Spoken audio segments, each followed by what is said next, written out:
మనం బైబిల్ తెరిచి యెహోషువ గ్రంథం 2వ అధ్యాయము 1 నుంచి కొన్ని వచనాలు చదువుతున్నాను. నూను కుమారుడైన యెహోషువ వేగుల వారైన 2 మనుషులను పిలిపించి, మీరు పోయి ఆ దేశమును ముఖ్యముగా ఎరుకోను చూడుడని వారితో చెప్పి, షిత్తూము నద్ద నుండి వారిని రహస్యముగా పంపాను. వారు వెళ్ళి రహాబను ఒక వేష ఎంట చేరి అక్కడ దిగగా, దేశమును వేగి చూచుటకు ఇజ్రాయేలు యుద్ధ నుండి మనుషులు రాత్రి వేళ ఇక్కడికి వచ్చిరని ఎరుకు రాజునకు వర్తమానం వచ్చాను. అతడు నీ వద్దకు వచ్చి నీ ఇంట చేరిన మనుషులను వెలుపలకు తీసుకుని రమ్ము, వారు ఆ దేశం అంతటిని వేగి చూచుటకై వచ్చిరని చెప్పుటకు రహాబు నందుకు మనుషులను పంపగా, ఆ స్త్రీ ఆ 2 మనుషులను తోడుకొని వారిని దాచిపెట్టి, మనుషులను నా యొద్దకు వచ్చిన మాట నిజమే, వారు ఎక్కడ నుండి వచ్చిరో నేను ఎరుగను. చీకటి పడుచుండగా గవిని వేయబడు వేళను ఆ మనుషులు వెలుపలికి వెళ్ళిరి, వారు ఎక్కడికి పోయిరో నేను ఎరుగను. మీరు వారిని శీఘ్రముగా తరిమితిరా పట్టుకొందురు అని చెప్పి తన మిద్దె మీదకి ఆ 2 ఎక్కించి దాని మీద రాసి వేసి ఉన్న జనపు పెట్టిలో వారిని దాచిపెట్టాను. ఆ మనుషులు యొర్దాను దాటు రేవుల మార్గమున వారిని తరిమిరి. పరమపోయిన మనుషులను బయలు వెళ్ళిన తోడనే గేవిని వేయబడను. ఆ వేగులు వారు పండుకొనక మునుపు ఆమె వారున్న మిద్ది మీదకి ఎక్కి వారితో ఇట్లా నేను, యెహోవా ఈ దేశంను మీకు ఇచ్చిచున్నాడని, మీ వలన మాకు భయము పుట్టుననియు, మీ భయం వలన ఈ దేశ నివాసులందరికీ ధైర్యము చెడుననియు నేను ఎరుగుదును. మీరు ఐగుప్తు దేశముల నుండి వచ్చినప్పుడు మీ ఎదుట యెహోవా ఎర్ర సముద్రమును నీరును ఎలాగూ ఆరిపోజేసినో, యొర్దాను తీరమునున్న అమోరీల 2 రాజులైన సిహోనును ఓగును మీరేమి చేసితురో, అనగా మీరు వారిని ఎలాగూ నిర్మూలన చేసితురో ఆ సంగతి మేము వింటిమి. మేము వినినప్పుడు మా గుండెలు కరిగిపోయాను. మా దేవుడైన యెహోవా పైన ఆకాశమందును కింద భూమి యందును దేవుడే మీ ఎదుట ఎట్టి మనుషునికైనను ధైర్యం ఏమాత్రం ఉండదు. నేను మీకు ఉపకారం చేసి తిని కనుక మీరును నా తండ్రికి ఉపకారం చేసి నాకు నిజమైన ఆనవాళ్ళనిచ్చి, నా తండ్రియు నా తల్లియు నా అన్నదమ్ములను నా అక్క చెల్లెండులను వారికి కలిగిన వారందరూ చావకుండా బ్రతకనిచ్చి రక్షించినట్లుగా దయచేసి యెహోవా తోడని ప్రమాణము చేయుడని. అందుకు ఆ మనుషులు ఆమెతో, నీవు మా సంగతి వెల్లడి చేయని ఎడల మీరు చావకుండానట్లు మీ ప్రాణమునకు బదులుగా మా ప్రాణమిచ్చేదము. యెహోవా ఈ దేశమును మాకు ఇచ్చినప్పుడు నిజముగా మేము నీకు ఉపకారం చేసేదమనిరి. ఆమె ఇల్లు పట్టణపు ప్రాకారం మీద ఉండెను. ఆమె ప్రాకారం మీద నివసించినది గనుక త్రాడు వేసి కిటికీ ద్వారా వారిని దింపాను. ఆమె మమ్మను తరమబోయి వారు మీకు ఎదురుగా వచ్చుదురేమో, మీరు కొండకు వెళ్ళి తరమబోయిన వారు తిరిగి వచ్చే వరకు 3 దినములు అచ్చట దాగిఉండుడి, తర్వాత మీ త్రోవలను వెళ్ళుడని వారితో అనగా, ఆ మనుషులు ఆమెతో ఇట్లనిరి, ఇదిగో మేము ఈ దేశము వచ్చేవారం గనక నీవు మా చేత చేయించిన ఈ ప్రమాణం విషయమే మేము నిర్దోషులమగునట్లు నీ మమ్మను దించిన కిటికీకి ఎర్రని దారమును కట్టి నీ తండ్రిని నీ తల్లిని నీ అన్నదమ్ములను నీ తండ్రి ఇంటి వారందరినీ నీ ఇంట చేర్చుకొనము. నీ ఇంట ద్వారంలో నుండి వెలుపలకు వచ్చేవాడు తన ప్రాణములకు తానే ఉత్తరవాది. మేము నిర్దోషులమగుదుము. అయితే నీ యొద్ద నీ ఇంటనున్న ఎవరికైనా గాని ఈ అపాయమైన తగిన ఎడల దానికి మేమే ఉత్తరవాదులము. దేవుడి వాక్యము దీవించిన గాక. చిన్న ప్రార్థన చేసుకుందాం. గొప్ప దేవుడా, సర్వోన్నతుడా, సజీవుడా, ఈ గొంగ బండానికి వందనములు. ఇదిగోనైనా ఈ యొక్క సమయంలో నీ కృపాసమాసనికి వచ్చాను, నీ కలువరెడ్డికి వచ్చాం ప్రభువా. ఇదిగో యొక్క ఉపవాస దినమును మాకు ఏర్పాటు చేసినందుకు వందనాలు. ఇందులో మేము కొంత వాక్యం ధ్యానించి ఆ వాక్యం ద్వారా మేము ప్రార్థించుకోవడానికి మా హృదయాలు ప్రేరేపించండి. వాక్యమే మా హృదయాలు ప్రేరేపించినప్పుడు ప్రభువా మేము విశ్వాసంతో మేము ప్రార్థిస్తాం తండ్రి. ఓ ప్రభు, అటువంటి విశ్వాసం మా జీవితాల్లో పైకి లేపండి ప్రభువా. వాక్యం యొక్క ప్రత్యక్షత దయచేయండి ప్రభువా. ఇదిగో దేవా, మేము ఈ వాక్యం చదివాము. ఓ ప్రభు, ఇది ఎందుకొరకు ఏ ఉద్దేశంతో నువ్వు రాయించో మాకు తెలియదు. ఓ ఈ వాక్యం రాసిన వాడు నీవు, ఆ ఉద్దేశం నీకు తెలుసు ప్రభువా. ఆ ఉద్దేశంలో మాకు బయలుపరచండి. నీ చిత్తమైన ఎడల ప్రభువా, నీ కృపేదకు మేము వచ్చినప్పుడు ప్రభువా మా జీవితాలు పరిపూర్ణంగా ఓ దేవుని వాక్యం ద్వారా తెప్పరలు చేసి విశ్వాసంతో నింపమని మాకు మీకు అప్పగిస్తూ వచ్చిన ప్రతిభను మీరు దీవించండి. వాక్యం యొక్క ప్రత్యక్షతతో వారు నింపండి. వాక్యం యొక్క ప్రేరణతో ప్రార్థించడానికి ఒక హృదయంలో విశ్వాసంతో నింపబడును గాక. అప్పగిస్తూ మహిమ ఘనత ప్రభావం మీరు పొందుకోమని ప్రభు అయిన యేసుక్రీస్తు నామములో ప్రార్థిస్తున్నాను తండ్రి, ఆమేన్. హల్లెలూయా. దేవుని మహిమ పొందును గాక.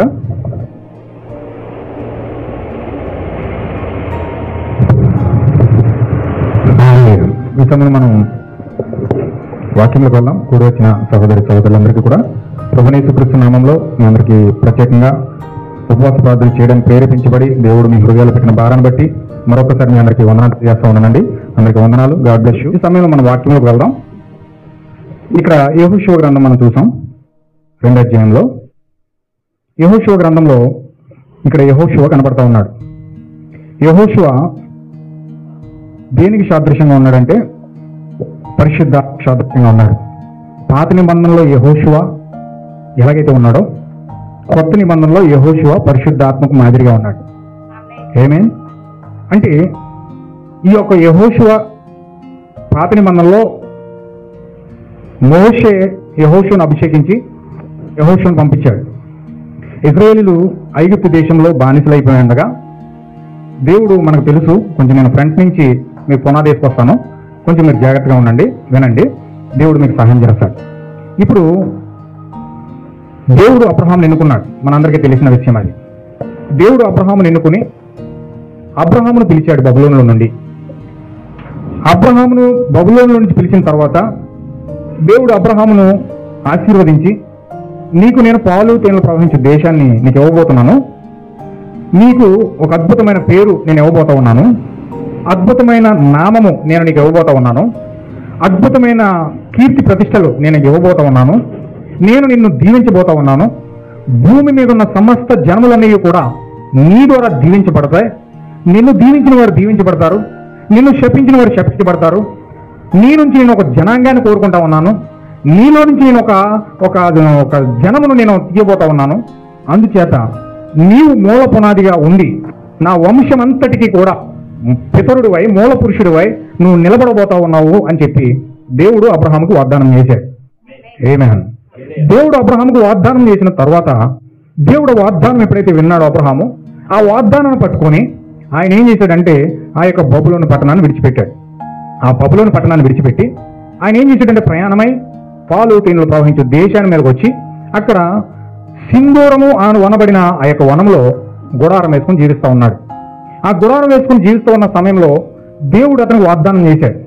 ఏమని వాగ్దానం చేశాడంటే, నీవు కాని దేశంలో 400 సంవత్సరాలు పరవాసివై ఉంటావు, ఆ తరువాత నిన్ను పక్షిరాజు రెక్కల మీద నిన్ను తోడుకొస్తాను అని చెప్పి దేవుడు అబ్రహాముతో వాగ్దానం చేశాడు. హల్లెలూయా. దేవుడు వాగ్దానము అబ్రహాముతో చేశాడు, నీ సంతానము నీవు కాని దేశంలో, నీకు ఇవ్వని దేశంలో 400 సంవత్సరాలు బానిసగా ఉంటావు, ఆ తర్వాత నిన్ను పక్షిరాజు రెక్కల మీద నేను తోడుకుని వస్తాను అని చెప్పి దేవుడు అబ్రహాముకు వాగ్దానం చేశాడు. ఆ వాగ్దానం చేసిన తర్వాత అబ్రహాము ఆ వాగ్దానాన్ని విన్నాడు, కానీ అబ్రహాము చనిపోయాడు, సమాధి చేయబడ్డాడు, కానీ ఆ వాగ్దానం ఇంకా నెరవేరలేదు. నేను ఐగుప్తులో నాది కాని దేశంలో 400 సంవత్సరాలు పరవాసిగా ఉంటాను అని దేవుడు అబ్రహాము చెప్పాడు. కానీ అబ్రహాము 400 సంవత్సరాలు కాదు, 1 సంవత్సరం కూడా లేడు అక్కడ. చనిపోయిన తర్వాత దేవుడు అబ్రహాముకి ఇస్సాకు పుట్టాడు, ఇస్సాకు ద్వారా యాకోబు యాసావు పుట్టారు, యాకోబు ద్వారా 12 మంది అన్నదమ్ములు పుట్టారు. ఈ అన్నదమ్ములందరూ కూడా చక్కగా వారు నివాసం చేస్తున్న సమయంలో వారి మధ్యలో 12 మందిలో ఒకడు యోసేపు అయి ఉన్నాడు. యోసేపు వారందరికీ వ్యతిరేకంగా కళ్ళ కనడం, అనేకమైన దర్శనాలు రావడం, అసూయ చేత అన్నదమ్ములందరూ కూడా యోసేపుని ఆ ఐగుప్తు దేశానికి అమ్మివేయడం జరిగింది. ఆమేన్. ఎప్పుడైతే యోసేపు వేశారో వీళ్ళందరూ కూడా అందులో నివాసం చేస్తూ ఉన్నారు. ఇంచుమించు ఎంతమంది అయ్యారంటే యాకోబు సంతానం 12 మంది పోయి 70 మంది సంతానం అయ్యారు. ఇజ్రాయేల్ సంతానం యాకోబు ద్వారా ఎంతమంది సంతానం అయ్యారండి? 70 మంది సంతానం అయ్యారు. ఈ 70 మంది సంతానం అయిన తర్వాత వాళ్ళ దేశంలో భయంకరమైన కరువు వచ్చింది. ఇజ్రాయేల్ దేశంలో కరువు వచ్చిందండి. ఇజ్రాయేల్ దేశంలో భయంకరమైన కరువు వచ్చింది. దేవుడు ఆశీర్వదించిన భూమిలో దేవుడు పాలు తేనెలు ప్రవహించే దేశము అని పేరు పెట్టాడు దానికి. పాలు పెట్రోల్, డీజిల్, మొత్తం బంగారం అంతా కూడా దేశంలో కరువు ఉంది. అంత అద్భుతమైన దేశం అది. అక్కడ ఆహారం సమృద్ధిగా దొరుకుతుంది, వాటర్ సమృద్ధిగా దొరుకుతుంది, ప్రతిదీ కూడా సమృద్ధిగా ఉన్న దేశం అది. అలాంటి దేశంలో కరువు వచ్చిందండి. చూడండి ఎంత విచిత్రంగా ఉందో. దేవుడు దాని పేరే పెట్టండి, పాలు తేనెలు ప్రవహించే దేశం అన్నాడు. అంటే అంత అద్భుతమైన దేశం. ఆ దేశంలో చాలా ఆశ్చర్యకరంగా అద్భుతముగా ఆహారాలు పండుతాయి, ధనధాన్యాలు ఉంటాయి, బంగారం ఉంటుంది, చక్కగా పెట్రోల్, డీజిల్, ఆయిల్స్ ఏవి కరువు లేని దేశం అది. అలాంటి దేశంలో కరువు తెచ్చేలా దేవుడు చేశాడు. దాని పాలు తేనెలు ప్రవహించే దేశం పెట్టాడు. కానీ అది ఏమైపోయింది? ఎండిన భూమి అయిపోయింది. చూడండి ఎంత భయంకరంగా ఉందో. దేవుడు, మీరు జాగ్రత్తగా గమనిస్తే ఇది దేవుని కుమారుడికి సాదృశ్యంగా కనబడుతుంది అనమాట. దేవుని కుమారుడు కూడా ఏదైనా తోటలో ఆస్తి ఐశ్వర్యాలన్నీ సంపాదించుకుని, దేవుని యొక్క రూపాన్ని పొందుకుని, దేవుని యొక్క స్వారూప్యాన్ని పొందుకుని, పరలోకంలోనూ భూలోకంలోనూ అత్యున్నతమైన స్థానంలో ఉండి భూలోకాన్ని ఏలే స్థితిలో దేవుడు అతన్ని సృష్టించాడు. ఏమని సృష్టించాడండి? దేవుడు అతన్ని నీ పిల్లలు పుట్టించి ఈ సృష్టి మీద ఉన్న ప్రతిదాన్ని ఏలమని సృష్టించాడు. ఏమే అంటే ఆ యొక్క ఏలువాడిగా ఉన్నాడు. భూమిని ఏలేవాడుగా ఉన్నాడు, సూర్యుని ఏలేవాడుగా ఉన్నాడు, చంద్రుని ఏలేవాడుగా ఉన్నాడు, జంతువుల్ని ఏలేవాడుగా ఉన్నాడు, జలరాశుల్ని ఏలేలాగా ఉన్నాడు, ఏమండి జీవుల్ని ఏలేలాగా ఉన్నాడు, అందరినీ కూడా పరిపాలిస్తూ ఉన్నాడు. అలాంటి అత్యున్నతమైన స్థానంలో ఉన్న ఆదాము, అలాంటి స్థితిలో ఉన్న ఆదాము ఎలాంటి స్థితిలో పడిపోయాడంటే కనీసం పందులు పొట్టు తినే ఒక బికారీ వాడి వల్ల మారిపోయాడు. ఎలా మారిపోయాడండి? అత్యున్నతమైన స్థానంలో ఉన్న ఆదాము, సూర్యుడిని, చంద్రుణ్ణి, నక్షత్రాలని కంట్రోల్ చేసే ఆదాము, సముద్రాన్ని కంట్రోల్ చేసే ఆదాము, జంతువుల్ని కంట్రోల్ చేసే ఆదాము, ఇప్పుడు పందులు కూడా కంట్రోల్ చేయకుండా పందులు ఈ మూతిటి గంటేస్తుంటే ఆ పందులు కూడా తింటున్నాడు. ఎలాగైపోయింది చూడండి పరిస్థితి. దేవుడు కూడా అత్యద్భుతమైన దేశాన్ని, పాలు తేనెలు ప్రవహించే దేశాన్ని దేవుడు తయారు చేసి సృష్టించి వారి మధ్యలో పెడితే ఇప్పుడు ఆ దేశంలో కరువు వచ్చింది. ఆ కరువు కారణంగా ఈ యొక్క 70 మంది కూడా ఐగుప్తు దేశంలోనికి ఆహారం కోసం వెళ్ళవలసి వచ్చింది. హల్లెలూయా. మీరు కూడా అత్యున్నతమైన స్థానంలో ఉండొచ్చు, అత్యున్నతమైన కేటగిరీలు చెయ్యొచ్చు, చాలా అందరికంటే పైగా జీవించవచ్చు, ఆహారం కొదువు లేకుండా అద్భుతంగా మీరు జీవించవచ్చు. కానీ దేవుడు ఏదో ఒక టైంలో, ఏదో ఒక సమయంలో నిన్ను ఎండిన భూమిగా చేసేస్తాడు. హల్లెలూయా. ఎండిన భూమిగా చేస్తున్నాడంటే నీ ప్రయాణం ఎక్కడికో చెయ్యాలి, నీ ప్రయాణం ఎక్కడికో వెళ్ళాలి. అరే నేను కోటీశ్వరునండి, నాకు అదండి, ఇది ఉందండి, నాకు బంగారం ఉందండి, నాకు ఆశ ఉందండి, నాకు అంతస్తులు ఉన్నాయండి, మేము ఒకప్పుడు అద్భుతంగా బ్రతికేవాళ్ళమండి, నా బ్రతుకు పిల్లగా అయిపోయిందండి, ఇలా చేసేసాడండి. హల్లెలూయా. నిజంగా దేవుని యొక్క ప్రయాణంలో ఉన్న వారికి ఇది ఒక సూచన. దేవుణ్ణి వెంబడిస్తున్న వారికి దేవుడు ఇచ్చే ఒక ఘనమైన సూచన ఏంటంటే, దేవుడు అత్యద్భుతమైన స్థానంలో ఉన్న నిన్ను తీసుకొచ్చి ఎండిన భూమిగా చేసేస్తాడు. అరే నా జీవితం ఎలాగైపోయిందేంటి, ఎండిన భూమిగా మారిపోయిందేంటి, నేను ఎలా అయిపోయానేంటి అని నువ్వు అనుకుంటాం. కానీ దేవుడు ఆ స్థితిలోకి నిన్ను తీసుకొచ్చాడు. దేవుడు ఆ స్థితిలోకి నిన్ను తీసుకురావడాన్ని బట్టి నీ స్థితిని దేనికో మార్చిపోతున్నాడు, నిన్ను ఎక్కడికో దేవుడు తీసుకెళ్ళబోతా ఉన్నాడు. నీ ప్రయాణం వెనకాల దేవుడు ఉన్నాడు కాబట్టి ఏం చేస్తున్నాడంటే నిన్ను నడిపించడానికి ఆయన అనుకొని ఉన్నాడు కాబట్టి ఆ ఎండిన భూమికి నిన్ను నడిపించవలసిన అవసరం వచ్చింది. హల్లెలూయా. ఇప్పుడు ఇజ్రాయేల్ అందరూ కూడా కరువులోకి వచ్చేసారు, ఎండిన భూమిలో మారిపోయారు. ఆ భూములు ఎండిపోయినాయి, ఆ వాటర్ లేదు, ఆహారం లేదు, పండడానికి విత్తనాలు లేవు, ఏమీ లేవు, కరువు, ఆహారం లేదు, ఏమీ లేకుండా వాళ్ళు భయంకరమైన పరిస్థితిలో ఉన్నారు. ఏమి పరిస్థితి ఒకళ్ళ దగ్గర చేయి చాచలేని వ్యక్తులు ఇప్పుడు ఇతర దేశాలకు వెళ్ళి మాకు సహాయం చేయండి, మాకు భిక్షాం దేహి అని అడుక్కుని ఇక్కడికి వచ్చేసారు. హల్లెలూయా.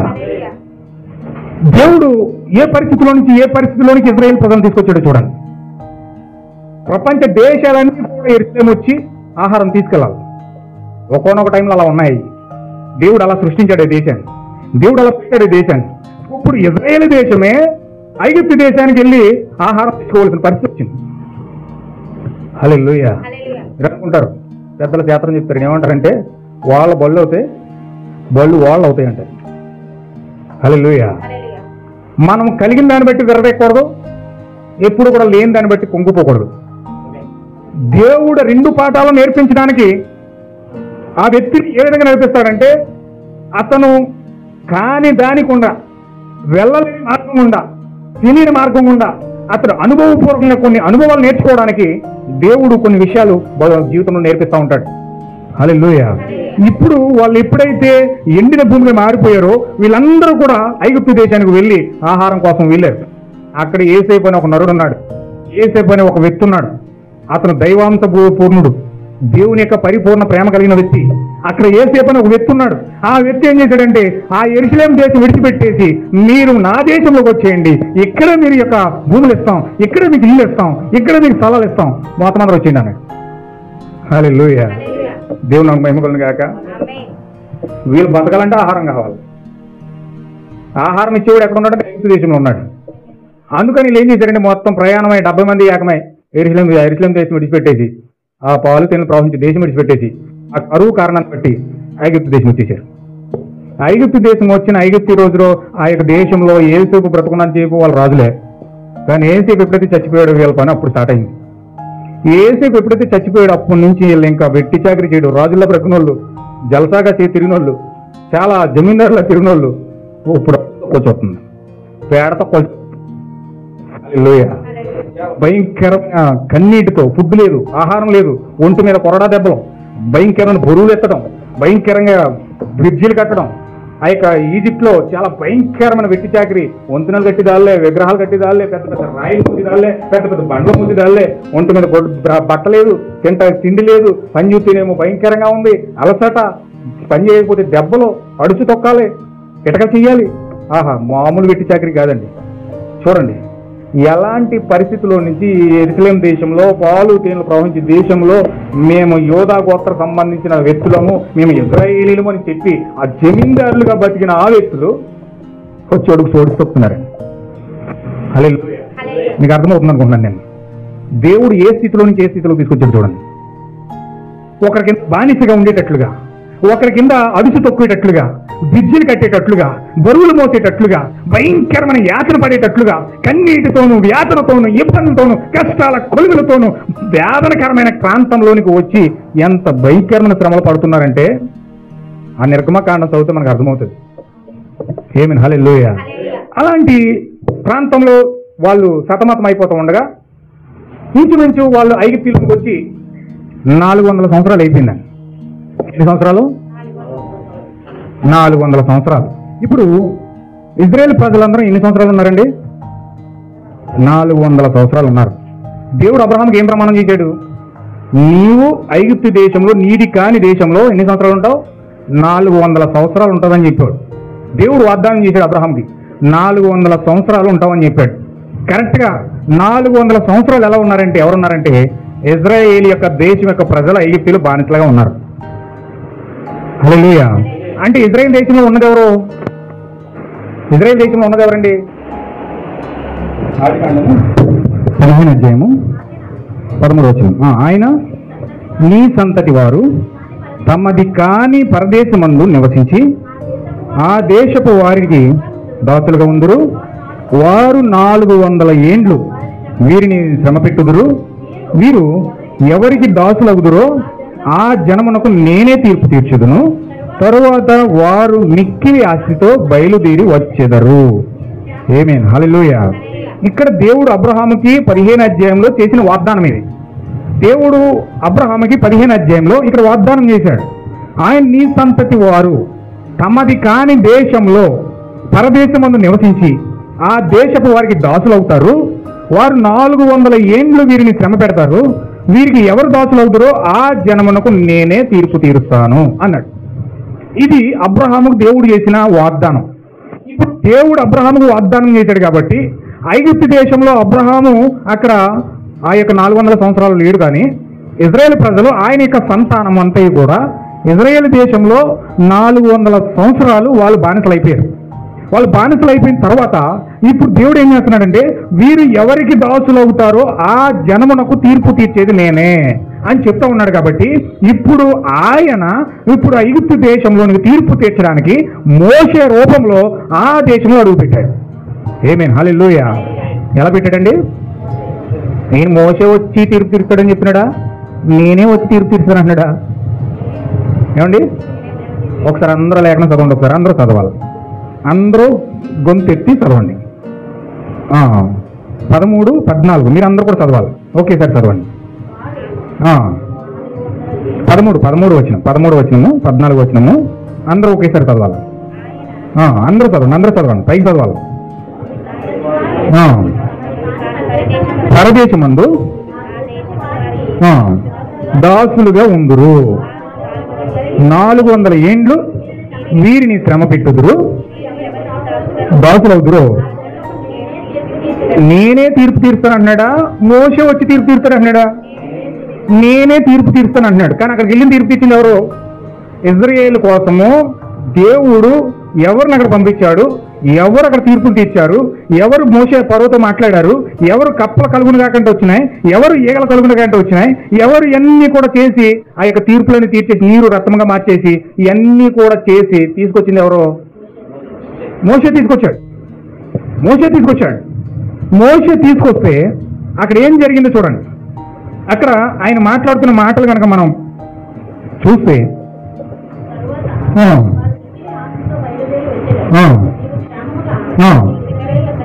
ఇక్కడ అబ్రహాముతో వాగ్దానం చేశాడు దేవుడు. దేవుడే మోషే రూపంలో ఐగుప్తు దేశంలో అడుగు పెడతా ఉన్నాడు. ఐగుప్తు దేశంలో అడుగు పెట్టేది ఎవరండి? మోషే అడుగు పెడతలేదు. మోషేలో దేవుడుండి ఐగుప్తు దేశానికి వెళ్తాడు. ఎందుకంటే ఐగుప్తు దేశానికి తీర్పు తెచ్చాలి. అబ్రహాం వాగ్దానం చేశాడు, నేనే వచ్చి వాళ్ళకి తీర్పు తెచ్చాను, అందరిని విడిపించి పాలస్తీనా ప్రపంచ దేశం తీసుకొచ్చేస్తానని చెప్పాడు. చెప్పిన మాట ప్రకారంగా ఇప్పుడు మోషేలో ఉండి ఐగుప్తు దేశం మీదకి వెళ్తున్నాడు. ఐగుప్తు దేశం మీదకి వెళ్ళి అక్కడ ఫరోతో మాట్లాడుతున్నాడు, నా జనాన్ని విడిపించు, నా దేశాన్ని, నా జనాన్ని విడిపించిపెట్టే, నేను తీసుకెళ్లి పాలస్తీనా ప్రపంచ దేశం తీసుకెళ్లాలి, నా దేవుడు ఆజ్ఞాపించాడు నా దేశం తీసుకెళ్ళమని. ఇప్పుడు వీళ్ళందరినీ విడిపిస్తే నేను తీసుకుని వెళ్తాను.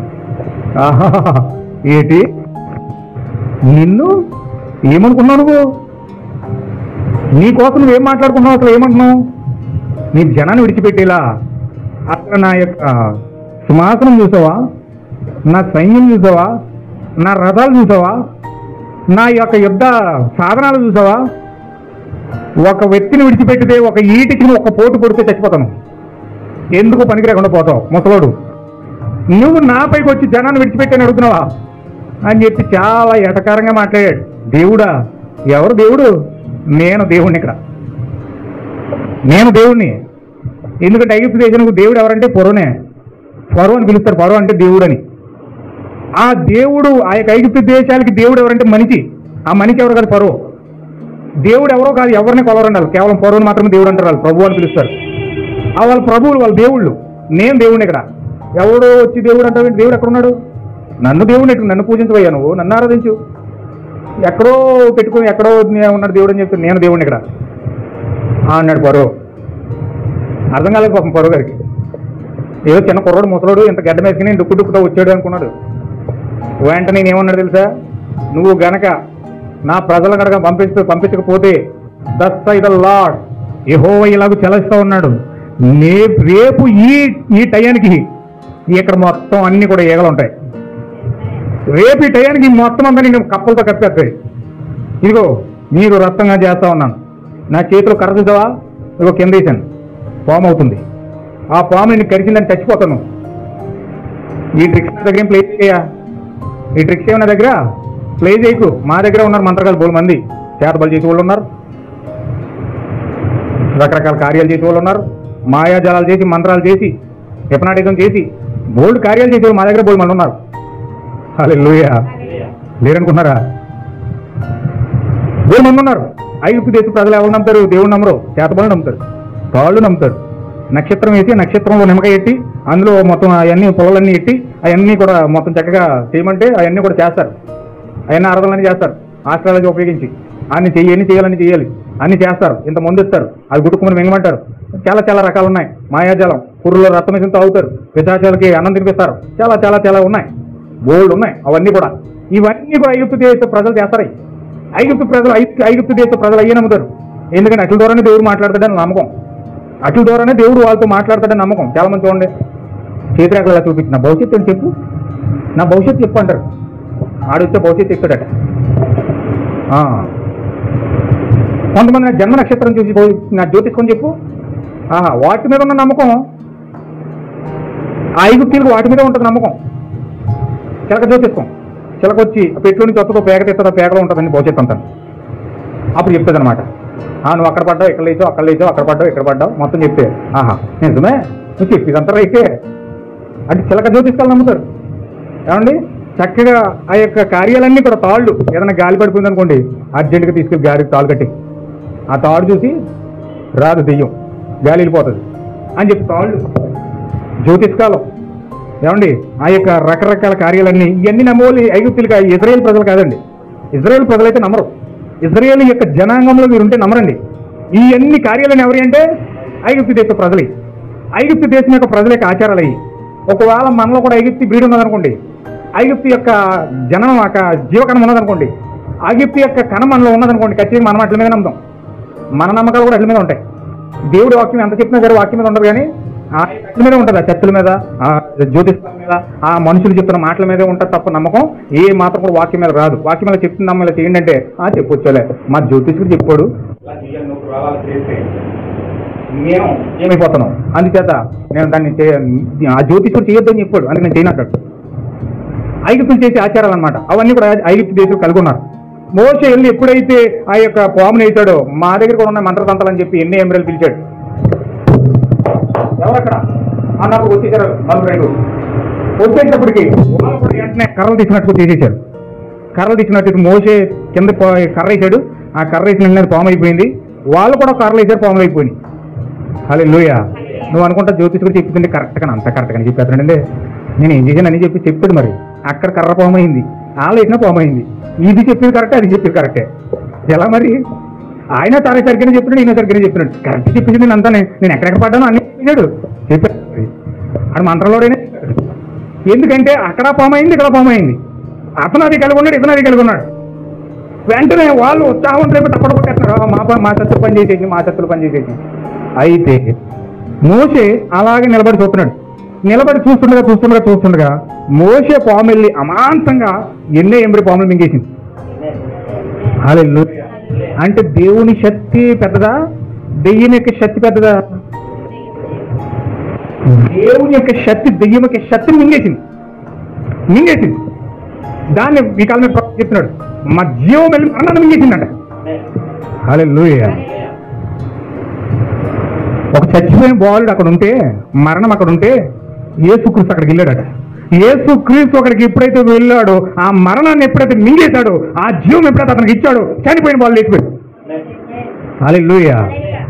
ఎప్పుడు కూడా మోషే ఆ యొక్క జీవం వెళ్ళి ఆ మరణాన్ని మింగేసిందంట, ఆ పావును మింగేసిందంట. అందుకే నా సహోదరులు, మీరు ఎప్పుడు కూడా దెయ్యం యొక్క శక్తి మీద ఎప్పుడు ఆ మనసు ఉంచకండి. నువ్వు దెయ్యం యొక్క శక్తి అనుకుంటే దేవుని యొక్క శక్తి అంతకంటే గొప్పది. హల్లెలూయా. దేవుని యొక్క శక్తిని చూడలేదు కనుక నమ్మలేకపోతాం అంతే. ఏమే వింటున్నారు కదా? కొంచెం జాగ్రత్తగా మీరు గమనించండి. ఇప్పుడు దేవుని యొక్క శక్తి దెయ్యం యొక్క శక్తి కంటే గొప్పది. దేవుని యొక్క శక్తిని చూసినప్పుడు, దేవుని యొక్క శక్తి నీకు అర్థమైనప్పుడు, దెయ్యం యొక్క శక్తిని నువ్వు తక్కువ అంచనా వేస్తావు, లేకపోతే దేవుడి శక్తిని తక్కువ అంచనా వేస్తావు. అందుకే ఈరోజు దేవుడి శక్తిని అనేక మంది చూడలేకపోవడం కారణం చేతే దెయ్యం యొక్క శక్తి గొప్పదని దాని వెనక వెళ్ళిపోతున్నారు. మనకి ఇప్పుడు ఏది గొప్ప ఉంటే దాని వెనక వెళ్తాడు. మీరు ఎప్పుడైనా గమనించండి, ఎప్పుడు ఏది గొప్పగా ఉంటే దాన్ని వెంబడించడానికి ప్రయత్నం చేస్తాడు. మీరు యూట్యూబ్ ఎతకండి, యూట్యూబ్ ఎతికితే ఏ రోజు కాదు అవకాశాలు ఇస్తారు తెలుసండి. యూట్యూబ్ని ఈ రోజు బాగా ట్రోల్ అయినా, ఈ రోజు బాగా హైలైట్ అయిన వీడియో ఏంటి అని నెట్ని అడుగుతారు అనమాట. ఆ నెట్ ఎంతమంది ఎన్నిసార్లు అలాంటి క్వశ్చన్ అడిగితే ఈరోజు హైలైట్ ఏంటి అని అడిగిన వాళ్ళు ఆ నెట్లో ఇంచుమించు కొన్ని లక్షల మంది కనపడతారు. అంటే వాళ్ళు హైలైట్ అయింది ఏంటో దానికి చూడడానికి ప్రయత్నం చేస్తారనమాట. యూట్యూబ్ని అడుగుతారు, గూగుల్ని అడుగుతారు, ఈ రోజు హైలైట్ ఏంటి, ఈ రోజు బాగా ట్రోల్ అయిన విషయం ఏంటి, ఈ రోజు బాగా హైలైట్ అయిన విషయం ఏంటని గూగుల్ని అడిగితే గూగుల్ చెప్తుంది పలానా విషయము, పలానా వీడియో, పలానా చరిత్ర, పలానాది ఈ రోజు హైలైట్ అయింది, దాని దగ్గరికి వెళ్ళండి అని గూగుల్ చెప్తుంది. ఆ గూగుల్ చెప్తే దాన్ని నొక్కుతారు, అది పాపులర్ అవుతుంది. అలా జరుగుతుంది సైంటిఫికల్ గా. అయితే ప్రజలు ఎప్పుడు కూడా ఏం చేస్తారంటే హైలైట్ అయింది చూస్తాం. దేవుడు ఏం చేస్తాడు? కూర్చోమ్మా, కూర్చో. దేవుడు ఏం చేస్తారు? దేవుడేమో అతి సామాన్యమైనది చూస్తాడు. దేవుడు అతి సామాన్యమైనది చూస్తాడు. ఎవరో గుర్తించలేని దాన్ని దేవుడు చూస్తాడు. కానీ ప్రజలు ఏం చేస్తారంటే హైలైట్ అయిందని చూస్తాడు. అయితే ఇక్కడ ఏం జరుగుతుందంటే, ఇక్కడ మోషే ఎప్పుడైతే ఆ కర్రను మింగేసిందో అప్పుడు చప్పట్లు కొట్టే వాళ్ళందరూ ఆగిపోయారు. ఎగిరి గొంతేసిన వాళ్ళందరూ ఆగిపోయారు. ఎగిరి గొంతేసిన వాళ్ళందరూ ఆగిపోయి అప్పుడు మోషే మాటకు లోబడ్డారు. నీ జనాన్ని పంపిస్తాను, ఇంటికి వెళ్ళిపోడు. మరలా రోజు వచ్చేటప్పుడు మళ్ళీ పౌరు బాములు అయిపోయాడు, కఠినం అయిపోయాడు. పంపించినాయా, ఏం చేసుకుంటా చేసుకో. సరే, ఈ రోజు నీ ఇళ్ళల్లో కప్పలు వస్తాయి, మరొక రోజు మళ్ళీ నీ రోజు నీ ఈగలు వస్తాయి, నీ పంటలన్నీ పాడైపోతాయి, నీ ధనధాన్యాలన్నీ పాడైపోతాయి, నువ్వు తినడానికి తిండి లేకుండా చేసేసాడు అక్కడ, తాగడానికి నీళ్ళు లేకుండా చేసేసాడు అక్కడ, వాళ్ళ కరువు కాటకాలు వచ్చేలా చేసేసాడు అక్కడ, భయంకరమైన తెగులు చేత కొట్టుకుని చచ్చిపోయేలా చేసేసాడు అక్కడ. లాస్ట్కి మరణాన్ని తీసుకొచ్చేసాడు అక్కడికి. ఎప్పుడైతే మరణాన్ని అక్కడ తీసుకొచ్చాడో అప్పుడు ఫరో జంకాడు, బెదిరిపోయాడు. ఇలాగే చేస్తే నా యొక్క దేశం నశించిపోతుంది, ఎందుకు వచ్చింది అంతా తీసుకెళ్ళిపో మొత్తం అందరిని అన్నాడు. తీసుకెళ్ళిపోయిన తర్వాత కూడా వదలలేదు. ఎర్ర సముద్రం దగ్గరికి వెళ్ళినప్పుడు జనాన్ని వేసుకుని వచ్చాడు. మళ్ళీ ఫరో యొక్క ఆలోచన ఏంటంటే వీళ్ళందరూ చంపేసి ఎర్ర సముద్రంలో పడేసేద్దాం అనుకున్నాడు. ఏమనుకున్నాడు? అందరినీ చంపేసి ఎర్ర సముద్రంలో పడేసేద్దాం అనుకున్నాడంట. దెయ్యం యొక్క ఆలోచన ఎప్పుడు అలా ఉంటుందని. ఇప్పుడు అలా జరుగుతుంది. క్రైస్తవులందరినీ చంపేసి మొత్తం లేకుండా చేసేసి మొత్తం పగిచ్చేద్దామని దెయ్యం యొక్క ఆలోచన ఎప్పుడు అలా ఉంటుందండి. దెయ్యం యొక్క ఆలోచన ఎప్పుడు కూడా మొత్తం తుడిచిపెట్టేద్దామని. ఈ ఫరో ఎందుకు వస్తున్నాడంటే వెనకాల అందరినీ చంపేసి ఎర్ర సముద్రం ఇచ్చేద్దాం అనుకున్నాడట. కానీ మనోడికి తెలియదు, జనమందరూ వాళ్ళే కలిసిపోతారండి. హల్లెలూయా. దేవుడు బాగా తెలుసండి, ఎవరు తీసుకున్న గోతులో వాడి పడిపోతాడట, ఎవరు తీసుకున్న గోతులు వాడి పడిపోతాడట. చూడండి, ఎస్తేరు దగ్గర హామాను ఏం చేశాడంటే మొద్దుకైకి ఉరికమ్మని తయారు చేశాడు. జాతిని తుడిచిపెట్టేసి ఈ మొద్దుకైని ఉరికి చేసేలా చేయాలని చెప్పి మంచిగా తయారు చేశాడు ఉరికంబం. చివరికి ఏమైందో తెలుసండి? చివరికి ఏమైందో తెలుసా? ఆ ఉరికంబం మీద తయారు చేసినాడు ఎలాడుతున్నాడు. దేవుడు ఎప్పుడు కూడా అదే చేస్తాడండి.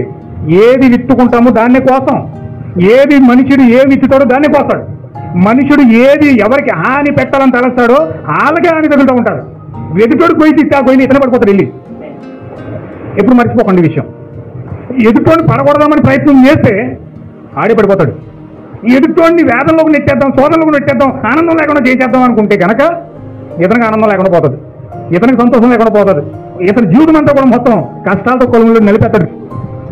హల్లెలూయా.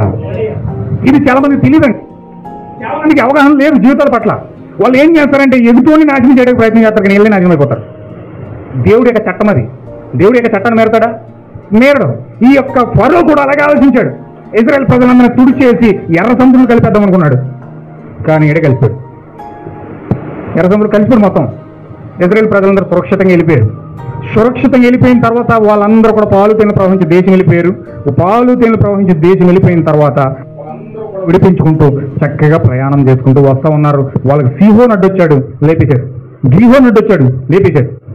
రాజులందరూ అడ్డొచ్చారు, దేశాన్ని లేపేసుకుంటూ వాళ్ళు ఎవరు అడ్డొస్తే వాళ్ళని తొక్కుకుంటూ వెళ్ళిపోతున్నారు. హల్లెలూయా. నా ప్రియమైన సహోదరి సహోదరు, మీరు ఒక విషయం ఇక్కడ గుర్తించాలి. మీరు గనక దేవుణ్ణి మీ ఎదుర పెట్టుకుంటే, దేవుడు పంపించిన ప్రవర్తన కనుక మీ ముందర నడిపిస్తే, దేవుడు పంపించిన వాక్యాన్ని కనుక మీ హృదయంలో పెట్టుకుంటే, ఏ సమస్య వచ్చినా తొక్కుకుంటూ వెళ్ళిపోతారు. మీరు ఏదైనా సమస్యను కింద నుండి తొక్కుకుంటూ వెళ్ళాలంటే, మీకు జయము కలగాలంటే, జయము వెంట జయము, విశ్వాసం వెంట విశ్వాసము, విజయం వెంట విజయము మీ జీవితంలో కలగాలంటే మీ వెంట ప్రవర్తన నడవాలి. ప్రవర్తలో ఎవరుంటాడు? దేవుడు ఉంటాడు. హల్లెలూయా. మోషే ప్రవర్తలో దేవుడు ఉన్నందుకు మోషే వాళ్ళు నడిపిస్తుంటే గిహోను రాజు అడ్డొస్తూ లేపేశారు, అమ్మోనీలు అడ్డొస్తూ లేపేశారు, సిహోను రాజు అడ్డొస్తూ లేపేశారు. ఏమండి, ఎంతమంది రాజులు లక్షల మంది వచ్చి వాళ్ళు దాడి చేస్తుంటే అందరినీ చంపేస్తున్నారండి. ఈ బలం ఎక్కడి నుంచి వచ్చింది వీళ్ళకి? ఈ శక్తి ఎక్కడి నుంచి వచ్చింది? ఎవరి దగ్గర ఓడిపోవడం, ఓటమే లేదు దగ్గర, ఎవరి దగ్గర ఓటమే లేదు. ప్రతిదీ కూడా విజయమే. అంతా కూడా జయించుకుంటూ వెళ్ళిపోతున్నారు. ఎందుకు అలా జయిస్తున్నారు తెలుసా?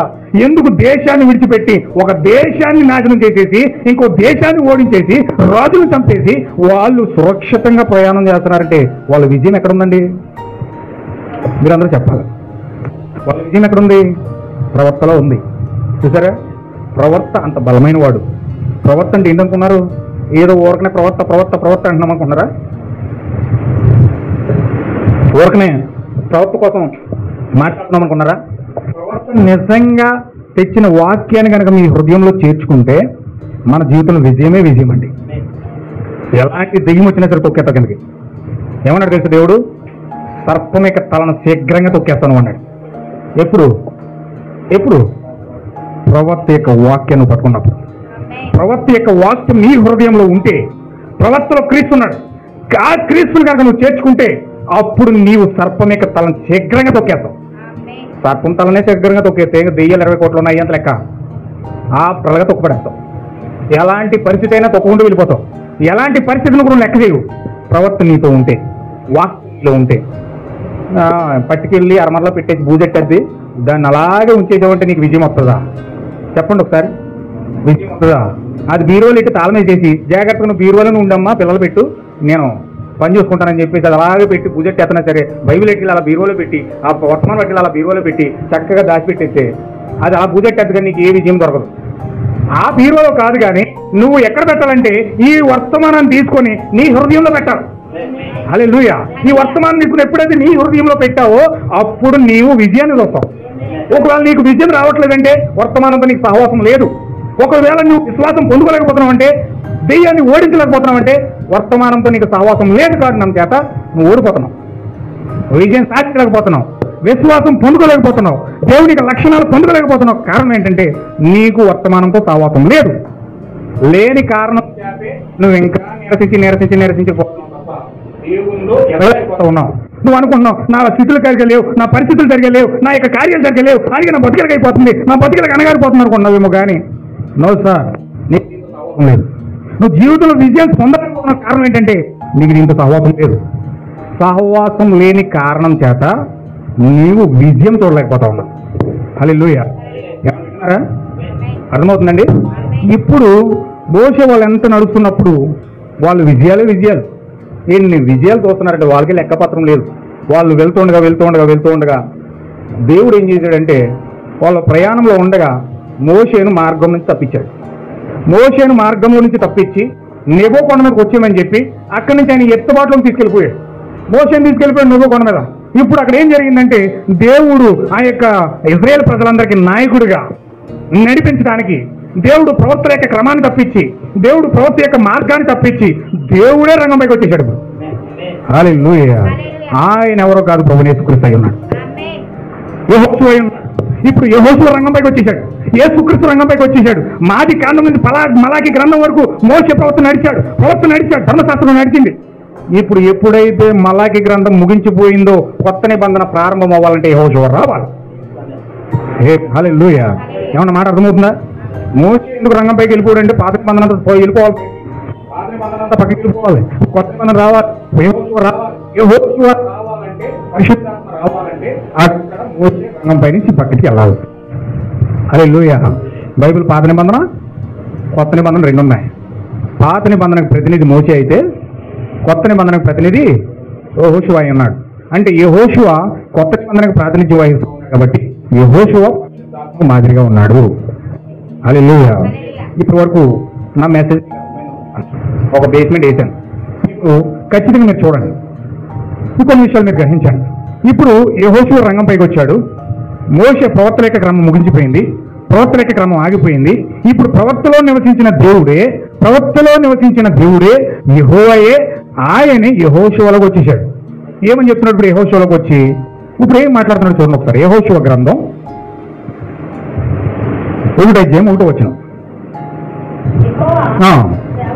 యెహోవా సేవకుడైన మోషే మృతి నొందిన తరువాత యెహోవా నూను కుమారుడును మోషే పరిచారకుడునైన యెహోషువకు ఇలాగు సెలవిచ్చెను, నా సేవకుడైన మోషే మృతి నొందెను కాబట్టి నీవు లేచి నీవును ఈ జనులందరూ యొర్దాను నది దాటి నేను ఇజ్రాయేలుకి ఇచ్చుచున్న దేశమునకు వెళ్ళుడి. చూడండి, ఇక్కడ మోషే ఎక్కడ చచ్చిపోయాడు? ఇక్కడ ఏం చెప్తున్నాడంటే, కాబట్టి నువ్వు లేచి నీవును నీ జనులందరూ యొర్దాను నది దాటి నేను ఇజ్రాయేలుకి ఇచ్చిన దేశమునకు వెళ్ళుడి. అంటే మోషే ఎక్కడ చనిపోయాడు? యొర్దాను నది ముందు చచ్చిపోయాడు. యొర్దాను నది ముందుకు చచ్చిపోయాడు. ఇప్పుడు యొర్దాను దాటి వెళ్ళాలి. యొర్దాను దాటకుండానే మోషే చనిపోయాడు. హల్లెలూయా. యొర్దాను అనగా అర్థం ఏంటంటే ఈ కాలం మీద ప్రవర్తనాడు మరణం అన్నాడు. యొర్దాను అంటే ఏంటండి? మరణం. అంటే ఒక మరణాన్ని దాటకుండానే, యొర్దాను నది దాటకుండానే మోషే చనిపోవాల్సి వచ్చింది. దీని అర్థం ఏంటంటే, అంటే ఒక మనిషి, ఒక ప్రవక్త మరణం దాటలేడు. ఒక ప్రవక్త అయినప్పటికీ మరణం దాటలేడు. చూడండి, ఇజ్రాయేల్ ప్రజల్లో దావీదు నా హృదయానుసారుడు అని చెప్పాడు దేవుడు, కానీ సమయం వచ్చినప్పుడు చచ్చిపోయాడు.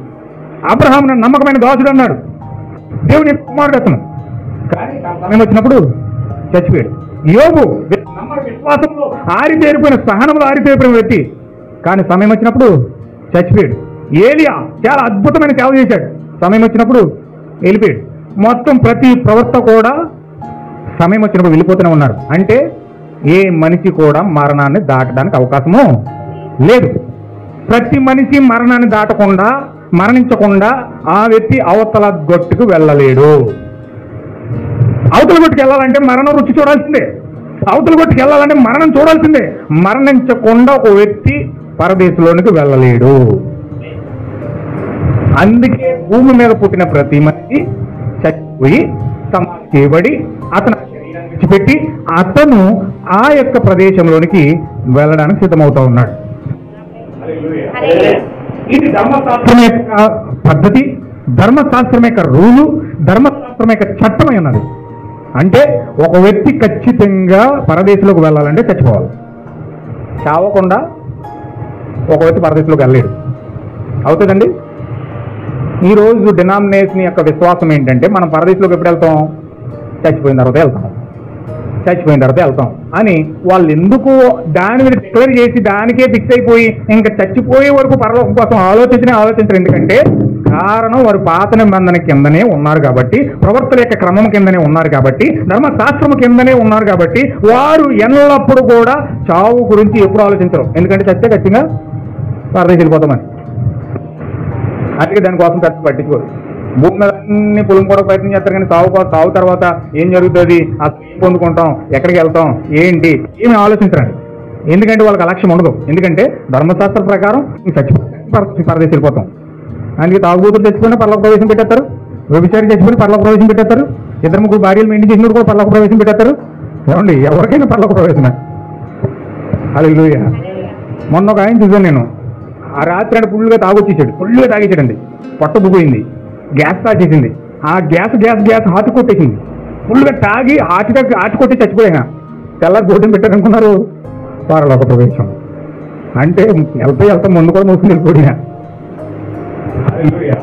అంటే ధర్మశాస్త్రం ప్రకారం ఒక వ్యక్తి చచ్చిపోతే ఖచ్చితంగా అతను పరదేశం చేస్తాడు కాబట్టి ఇంకా అది డైరెక్ట్గా ఇంకా నినాదం అన్నమాట చేసేస్తారు. కానీ ఇక్కడ విషయం ఏంటంటే యెహోషువ దేవుడు ఏం చెప్తున్నాడంటే బ్రతుకుండగానే, వీళ్ళు సజీవులుగా ఉండగానే, వీళ్ళు మనిషిలో ప్రాణం ఉండగానే, వీళ్ళు యోర్దాను దాటి వీరిని యోర్దాను అవతలికి తీసుకెళ్ళమని దేవుడు ఆజ్ఞాపిస్తా ఉన్నాడు. హల్లెలూయా. దేవుడు నాకు మహిమ కలుగును గాక. యెహోషువ భూమి మీదకి వస్తే నిన్ను బ్రతుకుండగానే పరదేశంలో తీసుకుపోతాడు. యెహోషువ పరదేశంలోకి వస్తే, యెహోషువ భూమి మీదకి వస్తే, యెహోషువ పాటలోకి వస్తే దేవుడు నిన్ను బ్రతుకుండగానే పరలోకంలో ప్రవేశపెట్టే మార్గాన్ని యెహోషువ పరిశుద్ధాత్మ ఇస్తా ఉన్నాడు. హల్లెలూయా. ఇప్పుడు యెహోషువ భూమి మీదకి వచ్చి యొర్దాను నది దాటి ఇజ్రాయేల్ ప్రజలందరినీ కూడా ఆ పాలు తేనెలు ప్రవహించే దేశంలో తీసుకెళ్ళడానికి నడిపిస్తా ఉన్నాడు. హల్లెలూయా. మోషే యొక్క ధర్మశాస్త్రం పట్టిన వాళ్ళందరూ కూడా చావు కోసం చూస్తారు తప్ప, చావుకు ముందు ఏం జరుగుతుందో చూస్తారు తప్ప, చావు తర్వాత ఏం జరుగుతుందో చూడరు. కానీ యెహోషువ గ్రంథం పట్టుకున్నవారు, యెహోషువను పట్టుకున్నవారు, యెహోషువను పొందుకున్నవారు, యెహోషువను వెంబడించిన వారు బతుకుండగానే పరదేశంలో ఏం జరుగుతుందో చూస్తారు. హల్లెలూయా. ఇది 2 సంఘాల మధ్యలో వ్యత్యాసం. నిజ సంఘం యొక్క తేడా, నామకార్థ సంఘం యొక్క తేడా ఇక్కడ మనకు అర్థమవుతుంది. హల్లెలూయా. నిజ దేవుని సజీవ సంఘమేమో బ్రతికుండగానే పరదేశంలో ప్రవేశిస్తుంది. నామకార్థ ధర్మశాస్త్రము కింద ఉన్న సంఘమేమో చావుకు ముందే ఇవన్నీ కూడా ఆలోచిస్తారు, కానీ చావు తర్వాత ఏం జరుగుతుందో తెలియదు. హల్లెలూయా. చూడండి, ఇక్కడ యెహోషువ ఎప్పుడైతే ఆ యొక్క కార్యాలన్నీ ఆలోచించి ఆ యొక్క దేశాన్ని అంతా తీసుకెళ్లి ఆ పాలు పెట్టాడో ఆ దేశంలో వాళ్ళు ప్రయాణం చేస్తా ఉన్నారు. ఇప్పుడు యోర్దాను దాటిన తరువాత ఆ యోర్దాను దగ్గరే ఎరుకో అనే ఒక ప్రాంతం ఉంది. యోర్దాను దాటిన తర్వాత అక్కడ యోర్దానికి ముందు ఎరుకో ప్రాంతం ఉంది.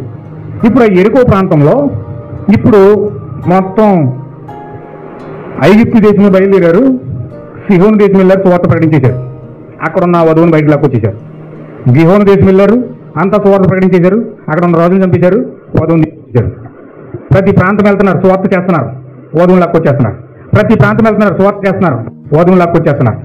ఇప్పుడు ఈ యొక్క వంతు ఎవరికి వచ్చిందంటే ఎరుకో ప్రాంతం వచ్చారు.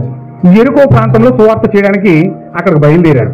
ఇప్పుడు యెహోషువ ఏం చేశాడంటే ఎరుకో ప్రాంతానికి సువార్త వెళ్ళడానికి దేవుడి యొక్క ప్రేరేపణ ద్వారా షల్మా అనే ఒక వ్యక్తిని, ఇంకొక సహోదరిని పంపించి ఎరుకో ప్రాంతం అంతా సువార్త ప్రకటించి రమ్మని ఎరుకో ప్రాంతం దేశానికి పంపించాడు.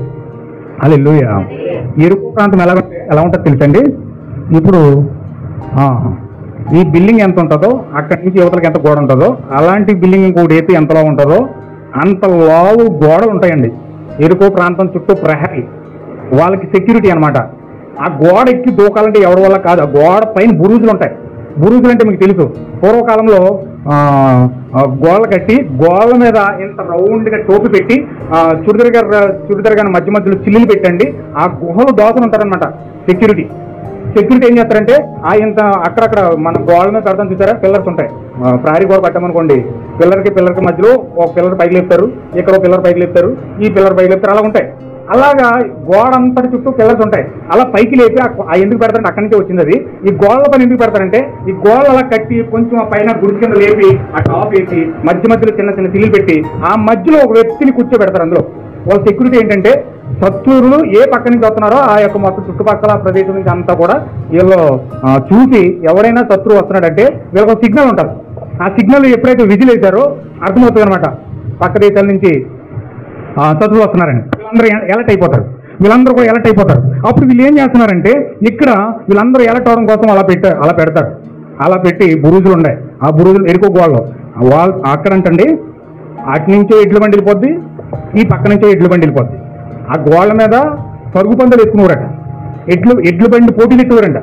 అంటే ఆ గోడల మీదే పోటీలు, ఆ యొక్క ఎడ్ల బండ్లు పరుగులు వెళ్ళడం రావడం, ఆ పోటీలు ఆ గోడల మీద జరిగాయంట. అంత వెళ్లాడుకుంటారు ఆ గోడలో. ఇప్పుడు దేశం చుట్టూరు కూడా అలాంటి గోడలు కట్టేశారు. ఎరుకో గోడలు అంటారు. అవన్నీ గోడలు అక్కడ ఉన్నాయి. గోడలు అలా పెట్టుకుని అంత సెక్యూరిటీ పెట్టుకుని ఆ దేశం చాలా సురక్షితంగా నివాసం చేస్తూ ఉంది. ఇప్పుడు యెహోషువ అందరినీ తొక్కుకుంటూ వచ్చేస్తున్నాడు. వీళ్ళకి ఏమో భయంకరమైన భయకంపితులు అయిపోతున్నారు. ఏ పక్క నుంచి యెహోషువ సైన్యం వచ్చి మనం ముట్టడేసేద్దాం.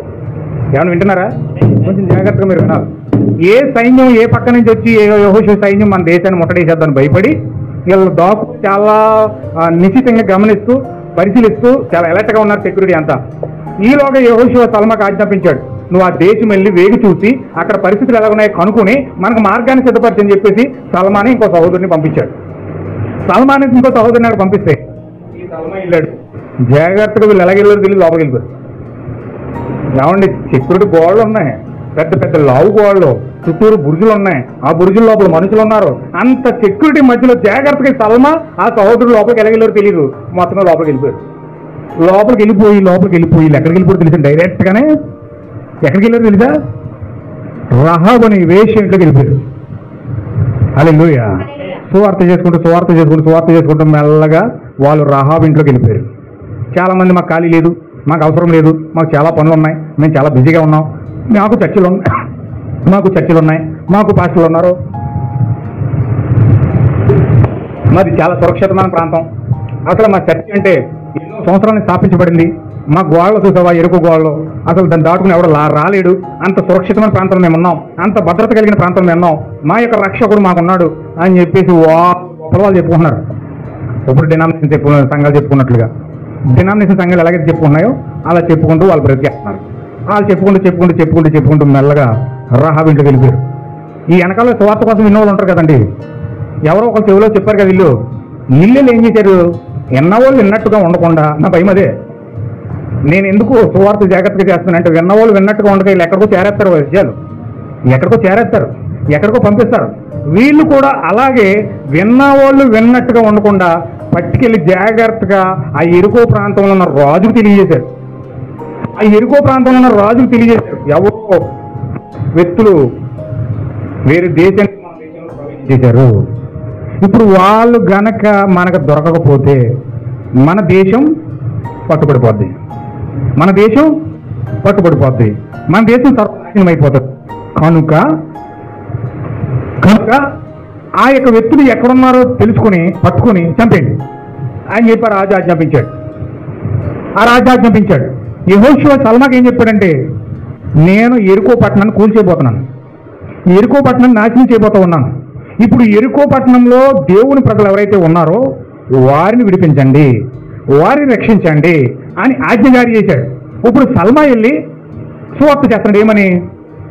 యెహోషువ వస్తున్నాడు, రాజు వస్తున్నాడు, ఎరుకో పట్టణం వైపు చూశాడు. ఈ యొక్క పాపం ఆకాశాన్ని అంటేసింది, ఈ యొక్క పట్టణాన్ని అంతా కాల్చిపోతున్నాడు, ఈ పట్టణాన్ని అంతా కూల్చిపోతా ఉన్నాడు, ఈ పట్టణాన్ని నాశనం చేయబోతా ఉన్నాడు. ఏంటి, మా గోడలో చూసావా గుర్రపు రౌతులు పరిగెడుతున్నాయి. ఇంతంత గోళ్ళలో ఉన్న గోల్ మీరు యెహోషువ కూల్చేస్తాడా? అసలు ఏమనుకుంటున్నా గోళ్ళ చూడు ఒకసారి. ఆ గోళ్ళు ఎంతెంతలో ఉన్నాయి. ఆ గోళ్ళను కూల్చేస్తాడు యెహోషువ. సాధ్యమైపోయింది కాదు ఇది. ఇప్పుడు బ్రహ్మ వచ్చి అగ్ని రాజు పెట్టబోతా ఉంది. ప్రపంచాన్ని దేవుడు కాల్చిపోతున్నాడు. భయంకరమైన అగ్ని గంట కలిసి ప్రపంచం కాలిపోతుంది. అందులో నుంచి బయటికి రండి నా ప్రజలారా అని పిలుస్తుంటే ఏంటా 20 కోట్లకి పెట్టాము బిల్డింగ్, దీన్ని కూల్చేస్తుందా? అగ్నిలో కాలిపోతుందా? ఈ బిజీ ఎంతో తెలుసా? ఈ టవర్ ఎంతో తెలుసా? ఈ అందచందాలు ఎంతో తెలుసా? దీన్నంతా కాల్చేస్తాడు దేవుడు. ఎవరైనా నమ్ముతారండి? నమ్ముతారా? ప్రపంచం కాలిపోబోతుంది, దేవుడు కాల్చిపోతున్నాడండి ఎవరైనా నమ్ముతున్నారండి? అసలు వాళ్ళ జీవితంలో చేమకుట్టినట్టు లేదన్న మాట చెప్తాను. కాలుతుంది అంటే ఇప్పుడు కాలుతుందిలే. ఎప్పుడు కాలుతుంది, ఇప్పుడు మనకు జరుగుతుంది ఏంటి? మీకు ఇప్పుడు అవుతుంది ఏంటి? అన్నీ అవి కార్యాలు కాదు నాయన. మన పని మనం చేసుకుపోవడమే. వాళ్ళు అలా చెప్తూ ఉంటారు, మనం చేసుకుపోవడమే. వాళ్ళ హృదయాలు ఎలా ఉంటుందంటే అసలు చేమ పుట్టినట్టు కూడా ఉందండి. అసలు ఏమీ కూడా వాళ్ళకి బాధ యాద అవి ఒక రాకడ వచ్చేస్తుందంట, భూమి కాలిపోతుందంట, దేవుడు సిద్ధమయ్యాడంట, కాల్చడానికి సిద్ధమయ్యాడంట, అన్ని పరిస్థితులన్నీ తారుమారిపోతున్నాయి, మనం సిద్ధపడాలి, ప్రార్థన చేయాలి, వాక్యం చదవాలి, ప్రేర సిద్ధపడాలని చెప్పి ఏమి ఉండదు. వస్తుందిలే అలా చెప్తారు, జరుగుతుంది ఏంటది. వాళ్ళ పాస్టర్లు కనుక చెప్పుకుంటూ పోతారు. నలుగురు డబ్బుల కోసం పోతున్నాకి అవన్నీ జరుగుతాయి ఏంటి? వాళ్ళు పాస్టర్లు కనుక చెప్తారు, పాస్టర్లు కనుక చేస్తారు. మనకెందుకు అవన్నీ? మనకేం రావులే, నువ్వు శుభ్రంగా ఉండు, నువ్వు బాగా బతికి, నువ్వు చేయాల్సిందంతా చేసి అనుకుంటారు మనిషి. అక్కడ కూడా ప్రభుత్వం శలమయ్యలు వాక్యం చెప్తుంటే ప్రజలు అనుకున్నారు అలాగే చెప్తున్నారు. ఏంటా గోళ్ళ చూడయ్యా, ఆ రథాలు పరిగెడుతున్నాయి, అంతంత లావు గోళ్ళు, మాకు ఎంత సెక్యూరిటీ ఉందో తెలుసా? గోళ్ళు కాదు, లోపల ఎంత సైన్యం ఉందో తెలుసా? మా రాజు ఎంత సంరక్షణలో మమ్మల్ని ఉంచాడో తెలుసా? ఎంత మంచిగా మేము బ్రతుకుతున్నామో తెలుసా? ఆహారం కొదువు లేదు, ఏం బట్ట కొదువు లేదు, ధనవంతమైన సంఘం అది, లవోదికే సంఘం అది. కూడు కరువు లేదు, ఆ రైతుకి కరువు లేదు, డబ్బు కరువు లేదు, ఏమి కరువు లేదు, అన్ని మా రాజు మాకు ఇచ్చేస్తున్నాడు. హల్లెలూయా. అన్ని పట్టుకొచ్చి నీకు దేవుని నీ హృదయంలో చలనం ఉంటుందా? ఆకలి మంటతో కొడుకు మాడిపోతున్నో తెలుస్తుంది ఆకలి అంటే ఏంటో. ఆకలి వేసి కొడుకు మాడిపోతుంటే ఆకలి అంటే ఏంటో అన్నం విలువ ఒకటి తెలుస్తుంది. కొడుకు మాడిపోయినప్పుడు తెలుస్తుంది అన్నం విలువ. ఏమంత తీసి ఫుల్గా తిన్నవాడికి పట్టుకొచ్చి చికెన్ బిర్యానీ పెట్టి, ఫ్రై పీస్ బిర్యానీ పెట్టి, అక్కడ దమ్ బిర్యానీ పెట్టినా కడుపు తగలేదు అంటాడు. అవునా కదండి? అవునా కదా?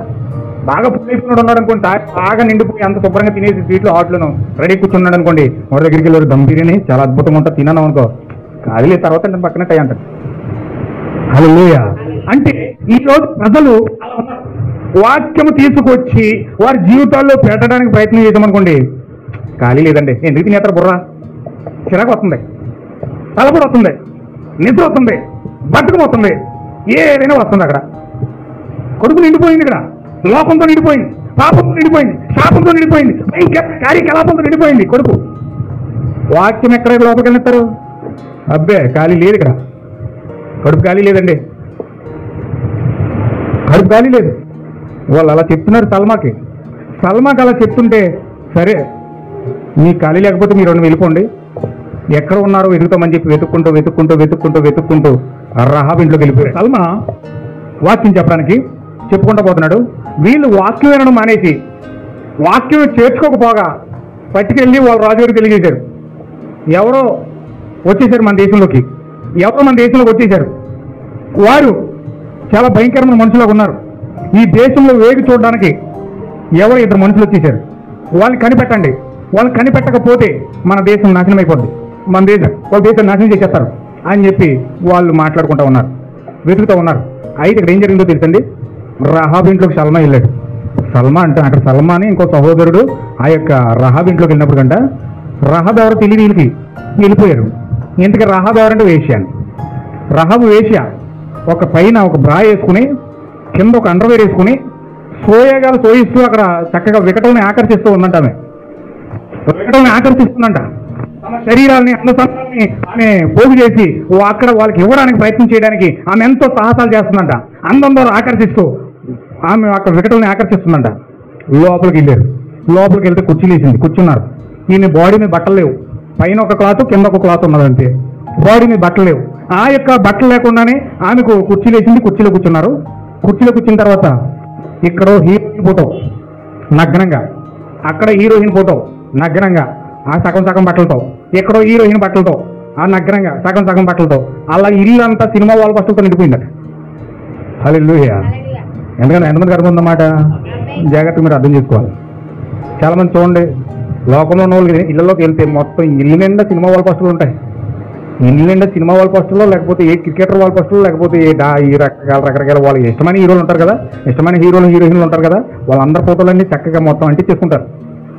అప్పుడు దాకా దేవుడు ఉండడు. హృదయం నిండిన దాన్ని బట్టి నోరు మాట్లాడుతుందంట. అలాగే హృదయంలో ఏముందో దాన్ని గోడ మీద ప్రత్యక్షపరుస్తారనమాట కొంతమంది. వాళ్ళు ఏం చేస్తారంటే సినిమా వాళ్ళ పోస్టులు అన్నీ అంటించేసుకుంటారు. అలాగా రహాబు ఇల్లంతా మొత్తం అంటించేసుకుందంట బొమ్మని. అంటే వీళ్ళు ఆ ఫోటోలన్నీ చూసేసి వీళ్ళు కామోద్రేకులై వీళ్ళు కామాన్ని అక్కడ తీసుకుని వెళ్ళాలి. అక్కడ ప్రదేశం అది. అక్కడ కామ కోరికలు తెప్పించాలంటే అవన్నీ కూడా అక్కడ పనిచేయాలి. అందుకోసం ఆమె గృహాన్ని స్పెషల్గా అవన్నీ కూడా అంటించి ఆమె ఇతరులను ఆకర్షించి ఆమె చాలా భయంకరమైన పాపం చేస్తూ ఉంది. ఇక ఆమె ప్రవర్తన అన్నాడు, కొంచెం జాగ్రత్త మీరు గమనించాలి. ఈమె రాత్రి అంతా కూడా అలాంటి పాపం చేసి అలాంటి వికటులను అందరిని ఆకర్షించి భయంకరమైన పాపం అంతా చేసి ఆమె రాత్రి అంతా మంచం దగ్గర కూర్చొని ఏడుస్తారు. చాలా మంది తప్పు చేస్తారు కానీ తర్వాత కుమ్ములు ఏడుస్తారండి. చాలా మంది కుమ్ములు ఏడుస్తారు, బాధపడతారు. ఆమె కూడా అలాగే ఏడ్చిదంట. ఎందుకు ఏడుస్తుందంటే వాళ్ళ తల్లికి పక్షవాతం ఉంది, వాళ్ళ నాన్నగారు కూడా భయంకరమైన రోగంతో బాధపడుతున్నారు. వాళ్ళు కనీసం మంచం నుంచి లేచే స్థితిలో కూడా లేరట. ఈ కాలమే ప్రవర్తన అంటున్నాడు. వాళ్ళు కనీసం మంచం నుంచి కూడా లేచే స్థితిలో కూడా లేరట. వాళ్ళకి వైద్యం యొక్క ఖర్చులే ఇంచుమించు చాలా అయిపోతున్నాయి. వైద్యం ఖర్చులు అయిపోతున్నాయి, లక్షలు అయిపోతున్నాయి. ఇప్పుడు ఈ డబ్బంతా సంపాదించడానికి ఎవరు కూడా రూపాయి సహాయం చేసేవాళ్ళు లేరు. మాట్లాడితే ఇంత పెద్ద పెద్ద పొడుగులు చెప్తారు కానీ అదమ్మా ఇదని మాట్లాడతారు కానీ సహాయం చేసి హెల్పింగ్ నేచర్ చేసి ఆ కుటుంబాన్ని ఆదుకునే వాళ్ళు ఎవరు లేరండి. అక్కడ ఎవరు కనిపించట్లేదు. మాట సహాయం అయితే ఎన్ని మాటలైనా వస్తాయి కానీ చేతి సహాయం మాత్రం రాదు. అక్కడ ఆ విధంగా లేరు మనుషులు. ఈమెకు ఆ సహాయం లేదు. అమ్మ చచ్చిపోతాడు, నాన్న చచ్చిపోతాడు. వీళ్ళని కాపాడుకోవాలంటే బయటికి వెళ్ళి జాబ్ చేస్తే కనీసం 5,000 10,000 వస్తాయి. ట్యాబ్లెట్లు కూడా రావు. ఇప్పుడు ఆమె కాపాడుకోవాలంటే వాళ్ళకి ఆమెకు ఎవరో సలహా ఇచ్చారు, నీవు గనక ఈ వృత్తిలో తిరిగితే, ఈ వృత్తిలో కనుక జాయిన్ అవుతే నీవు రోజుకి లక్షలు సంపాదించవచ్చు. రోజుకు నువ్వు లక్షలు సంపాదించవచ్చు. నీ వాడకానికి ఉపయోగపడతాయి, నీ ఆశలు తీరుతాయి, నీ కోరికలు తీరుతాయి, నీ తల్లిదండ్రుల ప్రాణాలు కూడా కాపాడుకోగలుగుతావు అని చెప్పి ఆమెకు ఎవరో సలహా ఇచ్చారట. ఆమెకు ఎవరో సలహా ఇస్తే ఆమె ఆలోచించి ఆమె ఏం చేసిందంటే నా కుటుంబ అవసరాలు తీరాలి, నా తల్లిదండ్రుల ఆరోగ్యాన్ని కాపాడుకోవాలి, నా జీవితాన్ని ఏదైనా అవసరం బట్టలు కొనుక్కోవాలి, క్లాతులు కొనుక్కోవాలి, లేకపోతే అవసరాలు తీర్చుకోవాలి. ఇవన్నీ తీర్చాలంటే డబ్బు అవసరం, డబ్బు కావాలి. పాపం చేయకుండా డబ్బు రాదా? వస్తుంది. 5,000 10,000 ఏ మూలకు వస్తాయి? ట్యాబ్లెట్ కూడా సరిపోవు. సరే, నేను అప్పగించుకుని దేవుడికి క్షమాపణ అడిగితే దేవుడు క్షమించడంటావా? నాకు నేనుగా ఈ పని చేసేసి దేవుడు క్షమాపణ అడిగితే క్షమించేయడంటావా అని చెప్పేసి నేనేం చేసిందంటే దేవుడు క్షమిస్తాడు, ఆయన క్షమించే దేవుడు, ఖచ్చితంగా నాకు క్షమాపణ దొరుకుతుంది అని చెప్పి ఈమెం చేసిందంటే ఆ వృత్తిలోకి మెల్లగా అడుగుపెట్టింది.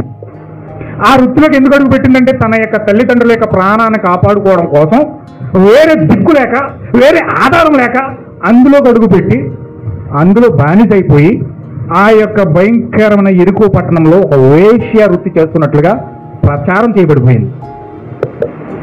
మరి పలానా చోట పలానా క్యాండిడేట్ ఉంటుందంటారా, ఆ క్యాండిడేట్ దగ్గరికి ఇల్లు, పలానా చోట పలానా వ్యక్తి, పలానా రహావు, పలానా ఏరియా, పలానా సందు, పలానా అమ్మాయి, పలానా పేరు, మొత్తం ఆ ఎరుకు ప్రాంతం అంతా కూడా మొత్తం పబ్లిసిటీ అయిపోయింది. ఒక పవిత్రమైన నిజమైన క్రీస్తు వధువుగా పిలువబడబోయే అమ్మాయి ఇప్పుడు ఒక క్యాండిడేట్గా పిలువబడుతుంది. ఒక క్యాండిడేట్ భయంకరమైన వేశ్య రీతిలో తిరిగేసింది, భయంకరమైన పాపం చేస్తూ ఉంది.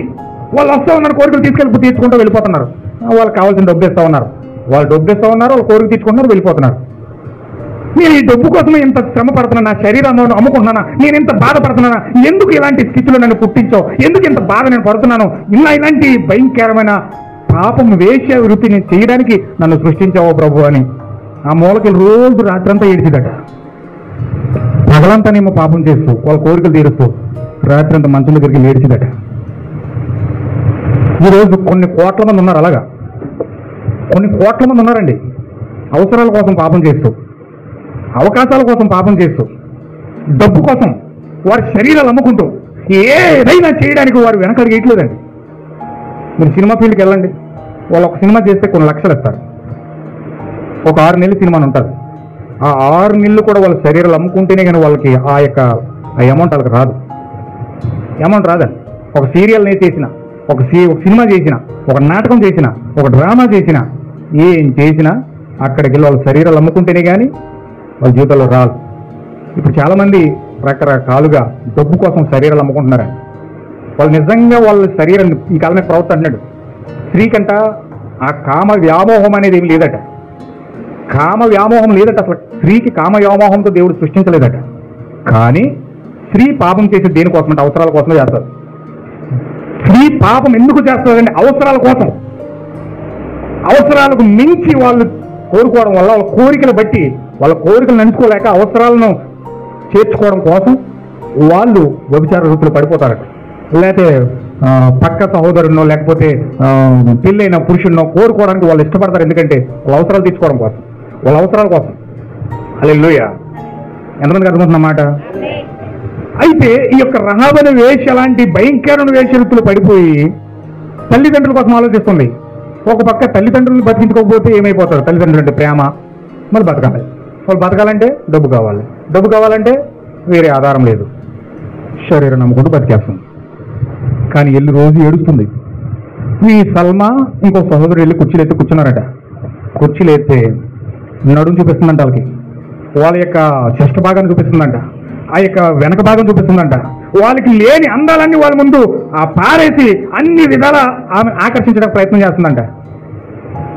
వీళ్ళు ఎత్తిన తల పెంచకుండా ఇలాగే చూస్తూ ఆమెకు వాక్యం చెప్తున్నారట. ఆమె చూడట్లేదు. ఆమె ఏం చేస్తుందంటే వీళ్ళ యొక్క ప్రవర్తన గమనిస్తుంది. ఈమె చెప్పిన వాక్యం వింటలేదు. రహాబు ఈమె చెప్పిన వాక్యం వింటలేదు. రహాబు మొదలెట్టాడు. ఆది కాండం నుంచి, అబ్రహాం కాడ నుంచి, ఇస్సాకు, యాకోబు, యోసేపు మొత్తం చరిత్ర అంతా చెప్పుకొస్తున్నాడు. దేవుడు ఏమై ఉన్నాడు, యెహోవా ఏమై ఉన్నాడు, యెహోషువ ఎలా తీసుకొచ్చాడు, ఎలా పంపించాడు, మొత్తం స్టోరీ అంతా చెప్పుకోవడం. ఒక్క మొక్క కూడా ఏం లేదంట. ఎవరో రహాబు ఒక్క మొక్క ఏం లేదండి. ఎందుకంటే లోపలికి వెళ్తలేదు వాక్యం, ఏం వెళ్తలేదు. వాళ్ళకి ఎంతసేపు ఈమె వాళ్ళని ఏ విధంగా పడగొట్టాలి, వాళ్ళకి ఏ విధంగా కోరిక తీర్చాలి, ఏ విధంగా పడేస్తే నాకు డబ్బులు ఎక్కువ ఇస్తారు, ఏ విధంగా వీళ్ళకి ఆ యొక్క అందచందాలు చూపిస్తే రూపాయి ఇచ్చిన 10 రూపాయలు ఇస్తారు అన్నట్టుగానే ఆలోచిస్తుంది. కానీ ఈమె నిజముగా వాక్యం మీద దృష్టి పెట్టట్లేదండి. హల్లెలూయా. ఏమంటే ఎంతమందికి అర్థం ఉందన్నమాట? చాలా మంది అలాగే వాక్యం మీద దృష్టి పెట్టరండి. ఎదుటి వ్యక్తి యొక్క ప్రవర్తన గమనిస్తూ ఉంటారు. ఎదుటి వ్యక్తి యొక్క ప్రవర్తన గమనిస్తూ ఉంటారు. వాళ్ళు ఎలా ఉన్నారు, వీళ్ళు ఎలా ఉన్నారు, వాళ్ళు ఎలా ఉన్నారు, వీళ్ళు ఎలా ఉన్నారు అన్ని గమనిస్తారు. కానీ వాక్యం మీద మాత్రం దృష్టి పెట్టరు. వాక్యం మీద మాత్రం వాళ్ళకి దృష్టి రాదండి. ఒక్క మొక్క కూడా లోపలికి వెళ్దాం. నేను 100 మాటలు చెప్పిన ఒక్క మొక్క వెళ్దాను. ఎందుకని? వాళ్ళు గమనించే స్థితిలోనే ఉన్నారు కానీ, ఎదుటి వ్యక్తిని పరిశీలించే స్థితిలోనే ఉన్నారు కానీ వాక్యం లోపలికి తీసుకునే స్థితిలో లేరు. ఈ రహాబు కూడా అలాగే ఈ యొక్క వేలుని ఏ విధంగా పడేస్తే ఏ విధంగా పడతారో, ఏ విధంగా పడేయాలి అనే ఆలోచనలోనే ఉంది. కానీ ఆ వాక్యం మాత్రం చెప్పడానికి చెప్తుంటే ఒక్క మొక్క కూడా తీసుకోలేదండి. ఒక్క మొక్క కూడా వెళ్తలేదు. అయితే వీళ్ళు ఎత్తున తల మాత్రం ఎంతట్లేదు. ఈ సల్మా ఈ యొక్క సహోదరుడు దించిన తల ఎత్తకుండా వాళ్ళ వాక్యాన్ని చెప్పుకుంటూ పోతా ఉన్నారు. చెప్పుకుంటూ గంట, ఓ పావు గంట, అరగంట ట్రై చేసింది. ట్రై చేసి వీళ్ళు అప్పుడు రహాబుకు అర్థమైందంట, వీళ్ళు నాతో పాపం చేయడానికి రాలేదు.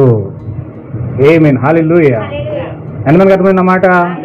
వీళ్ళు నాతో పాపం చేయడానికి రాలేదు, నన్ను శారీరకంగా అనుభవించడానికి వీళ్ళు రాలేదు, వీళ్ళ యొక్క ఆశలు అవి కాదు, వీళ్ళ కోరికలు అవి కాదు, వీళ్ళు నిజముగా దేవుని యొద్ద నుంచి వచ్చిన దేవుని పిల్లలై ఉన్నారు. హల్లెలూయా. వీళ్ళు నిజముగా దేవుని యొక్క సేవకులై ఉన్నారు, వీళ్ళు నిజముగా దేవుడు పంపించిన వ్యక్తులై ఉన్నారు అని ఎప్పుడైతే రహాబు గమనించిందో, అయ్యగారు పాస్టర్ గారు ఒక్క నిమిషం ఆగండి, నేను మరలా వస్తాను, ఒక్క నిమిషం ఆగండి అని చెప్పి బాత్రూంలోకి వెళ్ళి శుభ్రంగా స్నానం చేసేసి ఆ లిప్స్టిక్లు, ఆ పెయింటింగ్లు, ఆ రంగు అంతా మొత్తం శుభ్రంగా స్నానం చేసేసి, ఆ తలంతా శుభ్రంగా తలారా స్నానం చేసేసి, శుభ్రంగా శారీ కట్టుకుని ఉళ్ళుగా నిండుగా కిందని పైదాకా చక్కగా వసంతరంతా చేసుకుని చక్కగా భక్తిపరులాగా ఒక నమ్రత కలిగిన స్త్రీ వలె, ఒక వినయం కలిగిన స్త్రీ వలె, ఒక విధేయత కలిగిన స్త్రీ వలె జాగ్రత్తగా వచ్చి సల్మా పాదాల దగ్గరకు వచ్చి, పాస్టర్ గారు ఇప్పుడు చెప్పండి అంటున్నది. హల్లెలూయా. పాస్టర్ గారు ఇప్పుడు చెప్పండి అన్నదంట. అప్పుడు ఇత్తడండి తల. అప్పుడు దాకా తల ఎత్తలేదు, అప్పుడు దాకా తల వంచలేదు. చాలా మంది చక్కగా స్త్రీ యొక్క అవయవాలు కనపడితే కళ్ళు గుడ్లప్పటికి రాదొస్తారు, పెద్ద పెద్ద కళ్ళు అయిపోతాయి, ఏదో కనపడిపోతున్నట్టు, ఏదో దొరికేస్తున్నట్టు వాళ్ళు చాలా కామాతృతతో చూస్తారు. వీళ్ళు కూడా అలాగే చూపిస్తారు. కొంతమంది ఉంటారులేండి బయట ఉన్న ప్రజలు. అయితే వీళ్ళు చూపించడం వీళ్ళకి ఇష్టం అవుతే చూడడానికి వాళ్ళకి ఇష్టం. భయంకరంగా కామోద్రేకంతో ప్రజలు బతుకుతారు. ఒక స్త్రీ అనుకుంటుందంటే అందరూ నన్ను చూడాలనుకుంటుందట. అందరూ నన్నే చూడాలి. నేను చీర కట్టుకుని వెళ్తే అన్న కొళ్ళు నా కళ్ళు ఇవి చూడదు. వారసూపులు చూస్తూ ఉంటుంది. వారసూపులు చూస్తూ ఉంటుంది. యెషయా గ్రంథంలో చెప్తున్నాడు 3వ అధ్యాయంలో ఏమని చెప్తున్నాడంటే, ఇజ్రాయేల్ కుమార్తెలంట వారసూపులు చూపుచు ఏమని నడుస్తున్నా చూడండి ఒకసారి, మీరు చదవండి ఒకసారి. అలా ఎలా నడుస్తారు చూడండి ఒకసారి. యెషయా గ్రంథం 3వ అధ్యాయం 3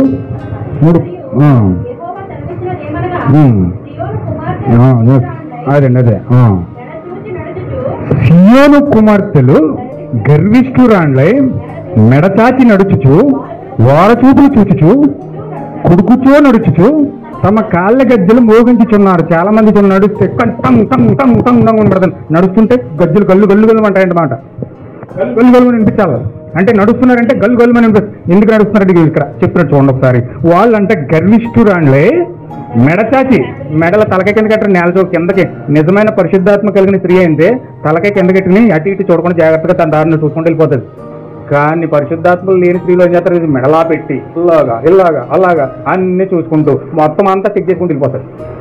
అంటే అన్ని చూడలేదు, అన్ని కావాలి వీళ్ళకి. అంటే వారసూపులు చూస్తూ అన్ని చూస్తున్నారంటే ఈమెకు పరిశుద్ధాత్మ లేదు. పరిశుద్ధాత్మ లేని కారణం చేత చూసినవన్నీ కూడా ఆమె అందాలు ఆస్వాదిస్తారు. మెడచాచి నడుచుతూ అందరూ నన్ను చూసారు లేదా, నన్ను చూసారు లేదా, నా శారీ చూసారు లేదా, నేను ఎంత మంచిగా ఉన్నానని చూసాను లేదా, నేను ఎంత అందంగా ఉన్నానని చూసాను లేదా, అన్ని చెక్ చేసుకుంటూ అన్ని కళ్ళు నా మీద ఉండాలి. లోపల అనుకుంటారట ప్రవక్త మాట్లాడుతున్నారు, మీరు చదవండి, అవసరమే కోడ్ చూపిస్తాను. మ్యారేజ్ అండ్ డైవర్స్ అనే మెసేజ్లో లక్షణాలను వివరిస్తున్నాడు. నువ్వు చెప్తాను, మీకు అవసరమైతే కోడ్ వాట్సాప్లో పెడతాను. ఈరోజు స్త్రీలంట వాళ్ళ యొక్క లక్షణం అంటది. స్త్రీ యొక్క గుణలక్షణం ఏంటంటే పురుషుడి యొక్క ప్రతి కన్ను నా మీద ఉండాలి. నిజమైన పరిశుద్ధాత్మ కలిగిన స్త్రీ ఏమనుకుంటుంది అసలు, కేవలం నా భర్తకు మాత్రమే అంకితం, నా భర్త మాత్రమే నా శరీరాన్ని చూడాలి, నా భర్తను మాత్రమే నేను ఆహ్వానించాలి, నా భర్త తప్ప ఇంకెవరు నన్ను చూడడానికి వీల్లేదని చెప్పి ఆమె అన్ని పవిత్రంగా దాచుకుంటారు. కానీ వీళ్ళు ఏం చేస్తారు తెలుసా, మొత్తం అన్ని అలంకరించుకుని అన్ని దిగబోసుకుని చక్కగా 10 మందిలోకి వెళ్తారు. ఎందుకని వెళ్తారు అనుకున్నారు? ఎందుకు అంత అందంగా వెళ్తారంటే ప్రతి కన్ను నా మీద ఉండాలని. ఈ రోజు స్త్రీని ఎందుకు అంత అలంకరంగా తయారు చేశారు? చెవులెట్టి, ముక్కులెట్టి, నోరెట్టి, అమ్మ నువ్వు అందంగా ఉండవు ఏంటి అన్నారు అనుకోండి. అయ్యి బాబు, నా అందానికి మంగం వచ్చేసింది, ఇప్పుడు నన్ను ఎవడో చూడలేదు, ఇప్పుడు అయ్యో నా అందం అంత నాశనం అయిపోయింది ఇప్పుడు అన్నట్టు ఫీల్ అయిపోతారు తప్ప ఇది దేవుని యొక్క లక్షణం, దేవుని యొక్క గుణ లక్షణం. నేను ఎవరికి అందంగా కనపడకూడదు, నా భర్తకు తప్ప అనే గుణ లక్షణం వాళ్ళ హృదయాల్లో ఉండదు. హల్లెలూయా. ఇక్కడ ఏం చెప్తున్నాడు చూడండి, ఇక్కడ సియోను కుమార్తెలు మెడచాచి గర్విష్ఠురాండ్లై నడుచుచు వారచూపులు చూచుచు. వీళ్ళు చూడరు, వారసులు ఇలా చూస్తారు, వాళ్ళు తిప్పేస్తారు అంతే. ఎందుకు చెప్తున్నాడు బైబిల్లోని అంటే వాళ్ళు నన్ను చూసారో లేదు, ఇలా చూపడం తిప్పేయడం. మామూలుగా చూస్తే వాళ్ళు నన్ను చూడడం తలక తిప్పాలి, కానీ నేను తలక తిప్పరు. తలకే అలాగే ఉంటుంది, కళ్ళు మాత్రం తిప్పొచ్చేస్తాయి.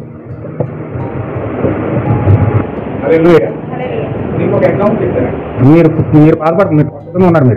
నేను వాక్యం చెప్పుకుంటూ వెళ్ళిపోతున్నాను, నాకు ఆ వాక్యం వస్తుందని నేను చెప్పేస్తున్నాను, నాకు తెలియదు. ఒకసారి ఈ కాలమే ప్రవర్తి గేదెలు కొంటకి వెళ్ళాడు.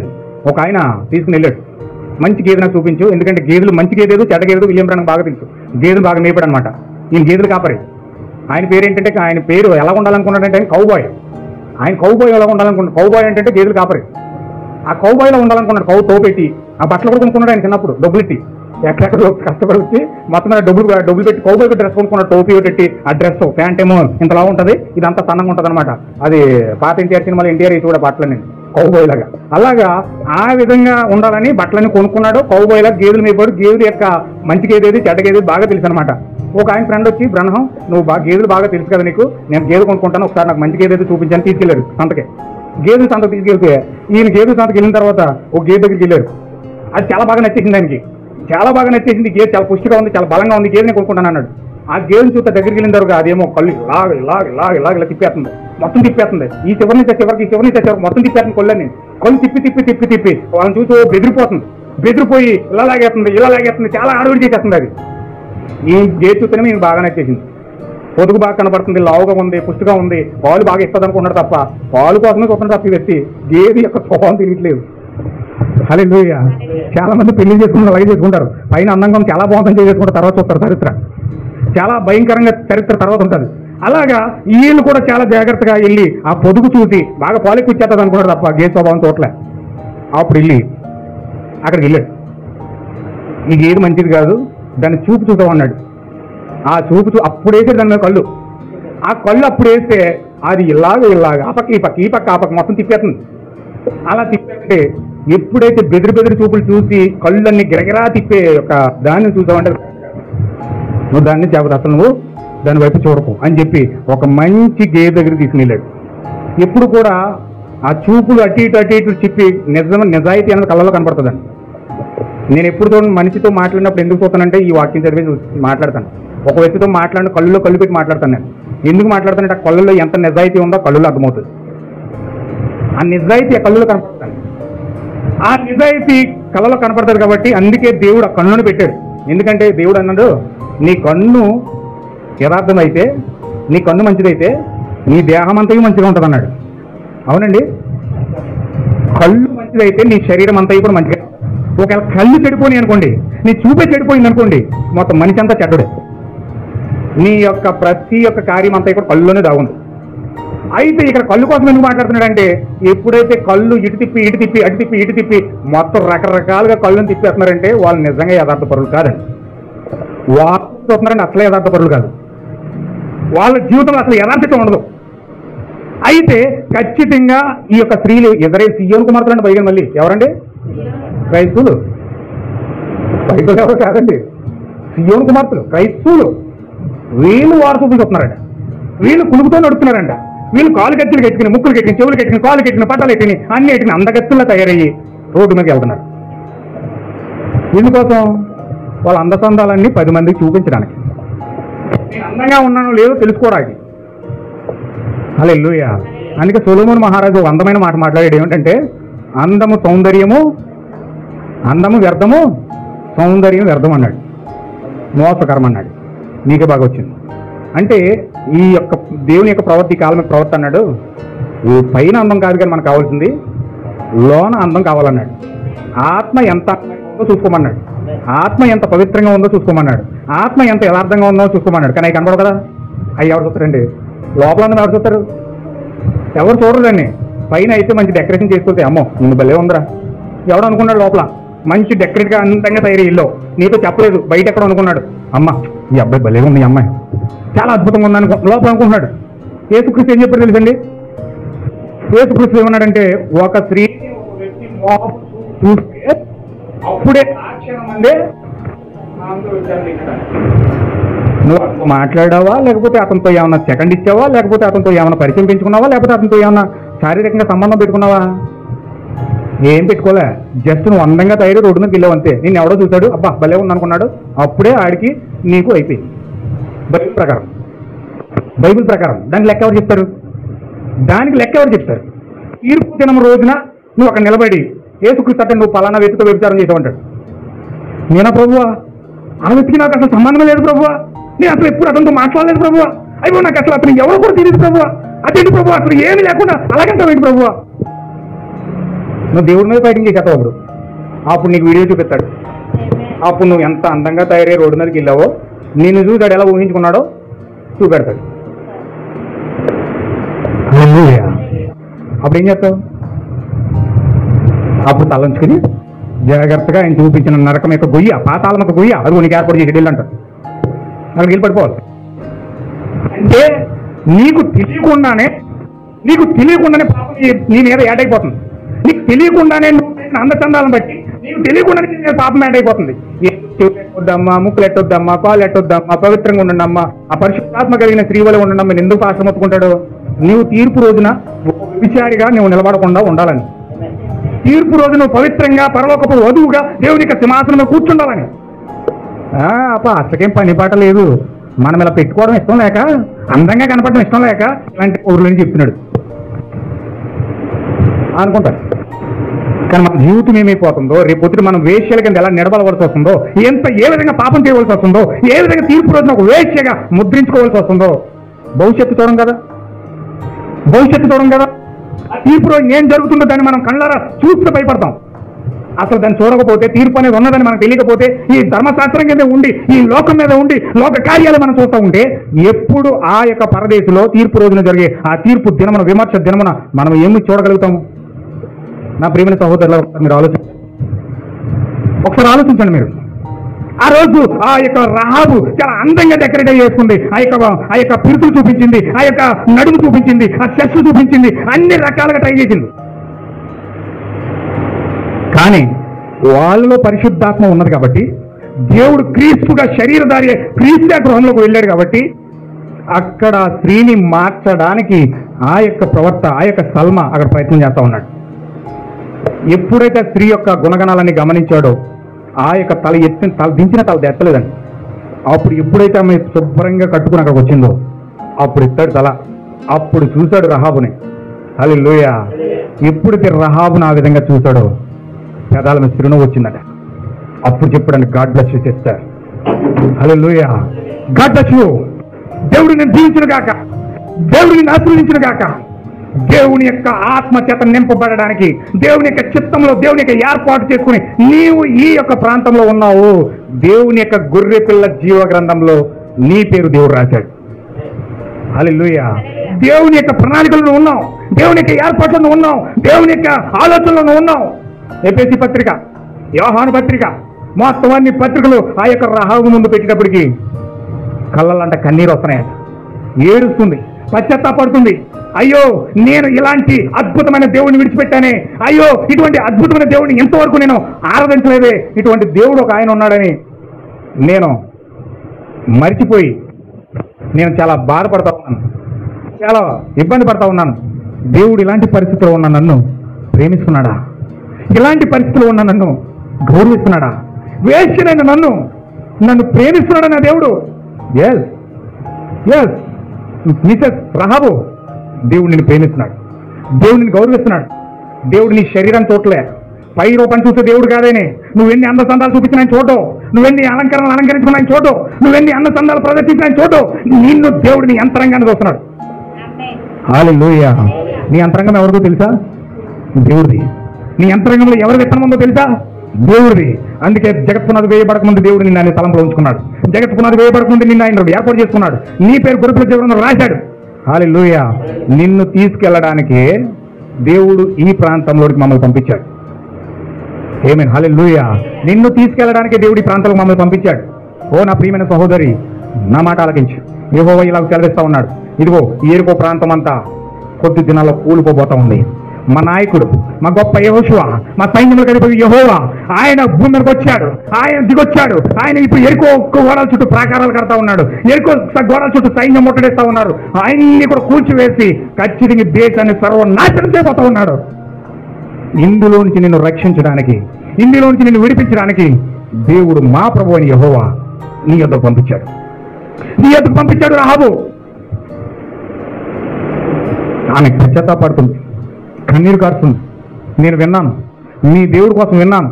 చూడండి, నా ఏం సాక్ష్యం ఇస్తుంది. ఇది నేను చదివి నేను ముగిస్తాను. యెహోషువ గ్రంథం 2వ అధ్యాయం.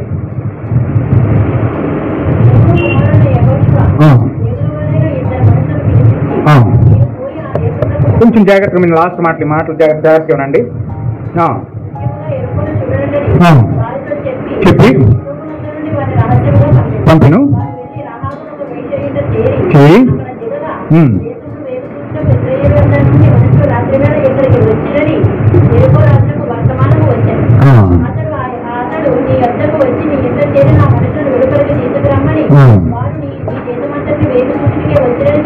చెప్పుటకు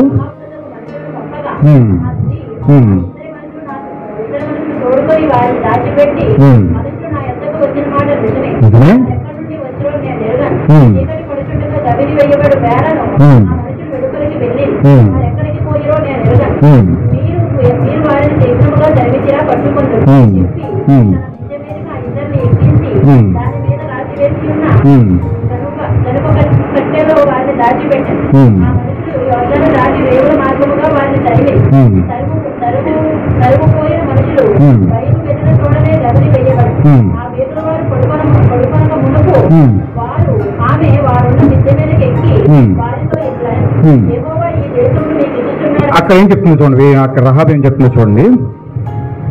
ఆ వేగుల వారితో ఇలా మాట్లాడుతుందామే.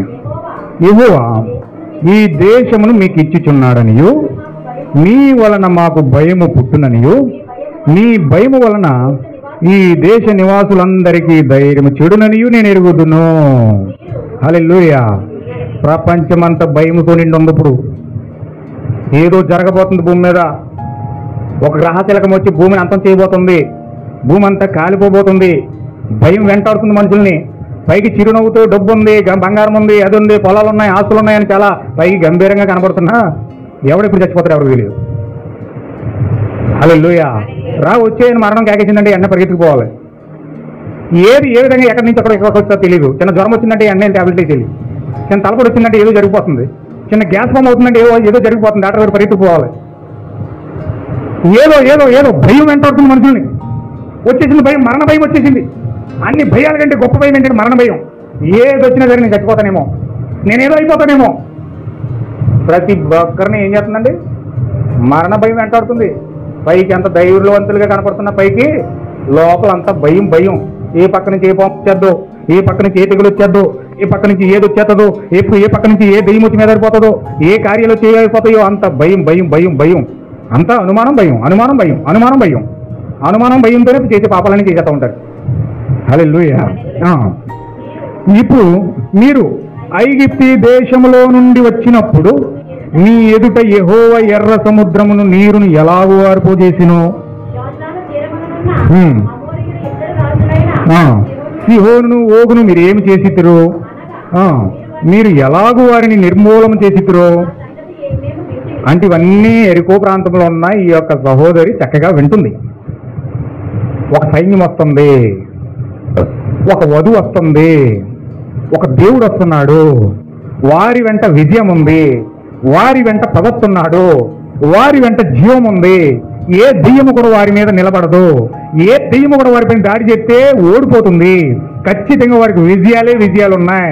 ఆ దేశాన్ని చూసి మా దేశం గడగడ గడగడ వణికిపోతుంది. ఆహా, భలే విషయాలు విన్నదండి. అయితే కానీ ఎంత అద్భుతమైన మెసేజ్ అన్నారంటే, నిజంగా దేవుని యొక్క సంతానము భూమిపైన ఉన్నదని ఆమె విన్నది. హల్లెలూయా. ఎందుకు విన్నదండి? ఎందుకు విన్నది? ఆమె ఎందుకు విన్నది? ఆమెకి ఎందుకు వినబడుతున్నాయి? ఎందుకంటే ఆమె కూడా అందులో భాగస్వాలైంది. హల్లెలూయా. వర్తమానం ఎందుకు వినపడతారో తెలుసండి?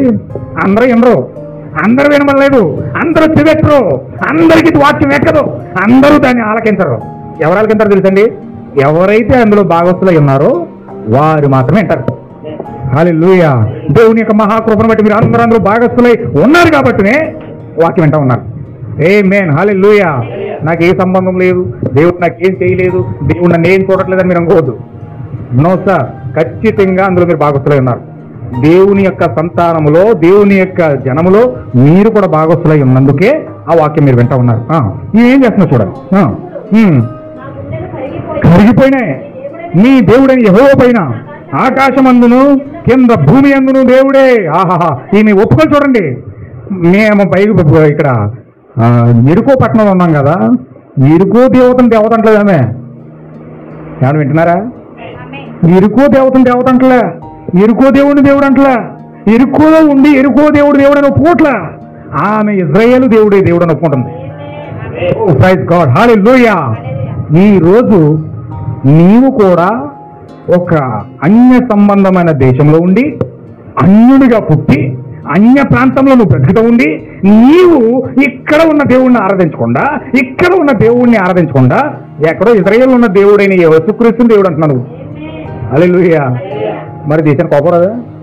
మా దేవుడిని ఆరాధించకుండా నువ్వు దేవుడిని యేసుక్రీస్తుని ఆరాధిస్తావా? పరాయి దేశము దేవుడిని ఆరాధించావు, నువ్వు పరాయి దేవుడిని ఆరాధించావా? ఎక్కడ అమెరికా దేవుడిని ఆరాధించావా అంటున్నారు వాళ్ళు. హల్లెలూయా. దేవుని నాకు మహిమ కలుగును గాక. నువ్వు ఎక్కడుండి భారతదేశంలో ఉండి భారతదేశంలో ఉన్న దేవుడు నువ్వు ఎక్కడ దేవుడిని ఆరాధిస్తున్నావు? ఇజ్రాయేల్ దేవుని దేవుడు అంటున్నావు నువ్వు. హల్లెలూయా. ఇప్పుడు ఆ రహాబు ఎవరు? ఒక అన్యురాలు. ఆమె ఎరుకో దేశానికి చెందిన వ్యక్తి. ఎరుకో దేశానికి చెందిన వ్యక్తి ఎరుకో దేవుడిని ఆరాధించడం మానేసి ఏమంటుంది అక్కడ? చదవండి ఒకసారి. 11వ వచనం. మేము వినినప్పుడు మా గుండెలు కరిగిపోయిన పశ్చాత్తాపం వచ్చేసింది. మీ దేవుడైన యెహోవా పైన ఆకాశమందు గాని కింద భూమి యందును దేవుడే. హల్లెలూయా. పైన ఆకాశం అందే కానీ, కింద భూమి అందే కానీ, భూమి కింద నీళ్ళ అందే కానీ ఏ ప్రతిమ కూడా నేను చేసుకోవద్దు. నేనే దేవుడైన యేసుక్రీస్తుని, నేనే ప్రభువు యేసుక్రీస్తుని అని ఆయన చెప్పిన ఆజ్ఞను నమ్మి మా దేవుడు యేసుక్రీస్తు అంటున్నాను. హల్లెలూయా. భారతదేశంలో దేవుళ్ళు లేరా? బోల్ మంది ఉన్నారు. 30 కోటి దేవతలు ఉన్నాయి. బోల్ మంది దేవుళ్ళు. వీధికో దేవుడు ఉన్నాడు, గ్రామానికో దేవత ఉంది, ఇంటికో చెట్టు ఉంది. ఏమండి ఎన్ని ఉన్నాయి? బోల్డ్ ఉన్నాయి. తాడి చెట్టు ఉంది, యాప చెట్టు ఉంది, జన్నరి చెట్టు ఉంది, బోల్ చెట్లు ఉన్నాయి. లేవా? చెట్లు లేవా? గుళ్ళు లేవా? మందిరాలు లేవా? ఏమండి దేవతలు లేవా? గ్రామ దేవతలు లేవా? ఎన్ని ఉన్నాయి? మరి ఇవన్నీ మానేసి నువ్వు దేవుడిని ఎందుకు పట్టుకున్నావు? నువ్వు మాల జాతి అయినందుగా, మాది జాతి అయినందుగా, లేకపోతే ఇంకో ఏదో జాతి అయినందుగా? ఏ జాతులు అయినందుకు నువ్వు దేవుడిని పట్టుకున్నావు? దేవుడిని ఎందుకు పట్టుకున్నావు?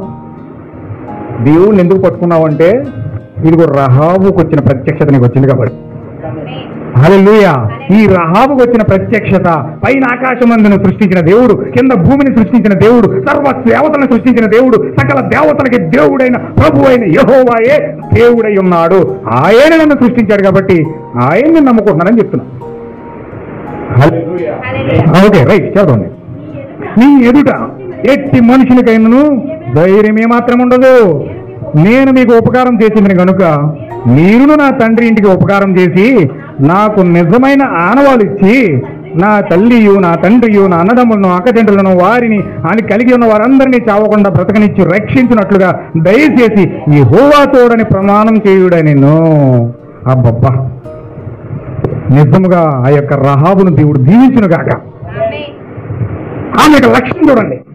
ఆమె దేవుణ్ణి గుర్తించి, దేవుని యొక్క రక్షణను గుర్తించి, దేవుని యొక్క విమోచన గుర్తించి, దేవుని యొక్క మార్గాన్ని గుర్తించి, ఆయనే సత్యవంతుడని గుర్తించి, ఇప్పుడు ఆయన ఏమడుగుతుందో తెలిసిన ఆవిడ ఆనవాళ్ళు అడుగుతుంది, గుర్తు అడుగుతుంది, టోకెన్ అడుగుతుంది.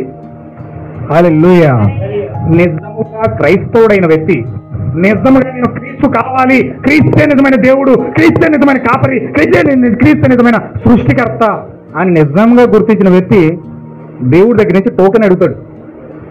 నాకు ఇల్లు ప్రభు, నాకు మంచి భార్య ప్రభువా, నాకు మంచి ఆహారం ఈ ప్రభువా, లేకపోతే నాకు మంచి ఉద్యోగం ఈ ప్రభువా, లేకపోతే నాకు మంచి ఆరోగ్యం ఈ ప్రభువా, లేకపోతే నాకు అది ఈ ప్రభువా, నాకు ఇది ఈ ప్రభువా, అలాగైతే నేను వెంబడిస్తాను, లేదా వెంబడించిన ప్రభువా అని అంటలేదు. హల్లెలూయా. దేవుని నాకు మహిమ కొను గాక. ఇప్పుడు అదేం అడగట్లేదండి. దేవుడు ఎర్ర సముద్రం తీసేయడం తెలుసు, ఓహుని ఆ యొక్క ఓహుని ఎవరిని ఓహుని సిహోని అక్కడ ఓడించేశారని తెలుసు, నిర్మూలన చేశారని తెలుసు. ఆయన అడిగితే ఏదైనా ఇస్తాడని తెలుసు. కానీ ఆమె ఆస్తి అడగట్లేదు, అందం అడగట్లేదు. నాకు చీరలు పప్పు చీర లేదు, ఓ 10,000 ఇస్తే పప్పు చీర కొనుక్కుంటాను, లేదా బంగారం లేదు, ఓ 1,00,000 రూపాయలు ఇస్తే బంగారం కొనుక్కుంటాను, లేదా ఆస్తి లేదు, ఓ 1,00,00,000 రూపాయలు ఇస్తే ఒక 5 ఎకరాల పొలం కొనుక్కుంటాను. ఏం అడగట్లేదు ఆవిడ. హల్లెలూయా. మనుషులకి ఎలా ఉంటాయంటే ఆస్తులు అన్నీ కూడా, ఆశలు ఎలా ఉంటాయంటే ఆస్తి సంపాదించుకోవాలి, బంగారం సంపాదించుకోవాలి, అన్ని సమకూర్చుకోవాలి, మన పిల్లలు తరతరాలు బతకాలి, అన్ని రకాలుగా అన్ని కూడా చక్కగా సమకూర్చుకోవాలని చాలా కోరికలు ఉంటాయి. ఉండొచ్చు, మంచిదే, మానవ పరంగా మానవ కోరికల పరంగా బతకడానికి అవసరం కాబట్టి. కానీ కొంతమంది ఏం చేస్తారంటే మితిమీరు కోరతారు, మితిమీరు ఆశిస్తారు. మితిమీరు ఆశిస్తే చాలా ప్రమాదం ఎదుర్కొంటారు వాళ్ళు. హల్లెలూయా. అయితే ఈమె అవేమీ అడగట్లేదండి.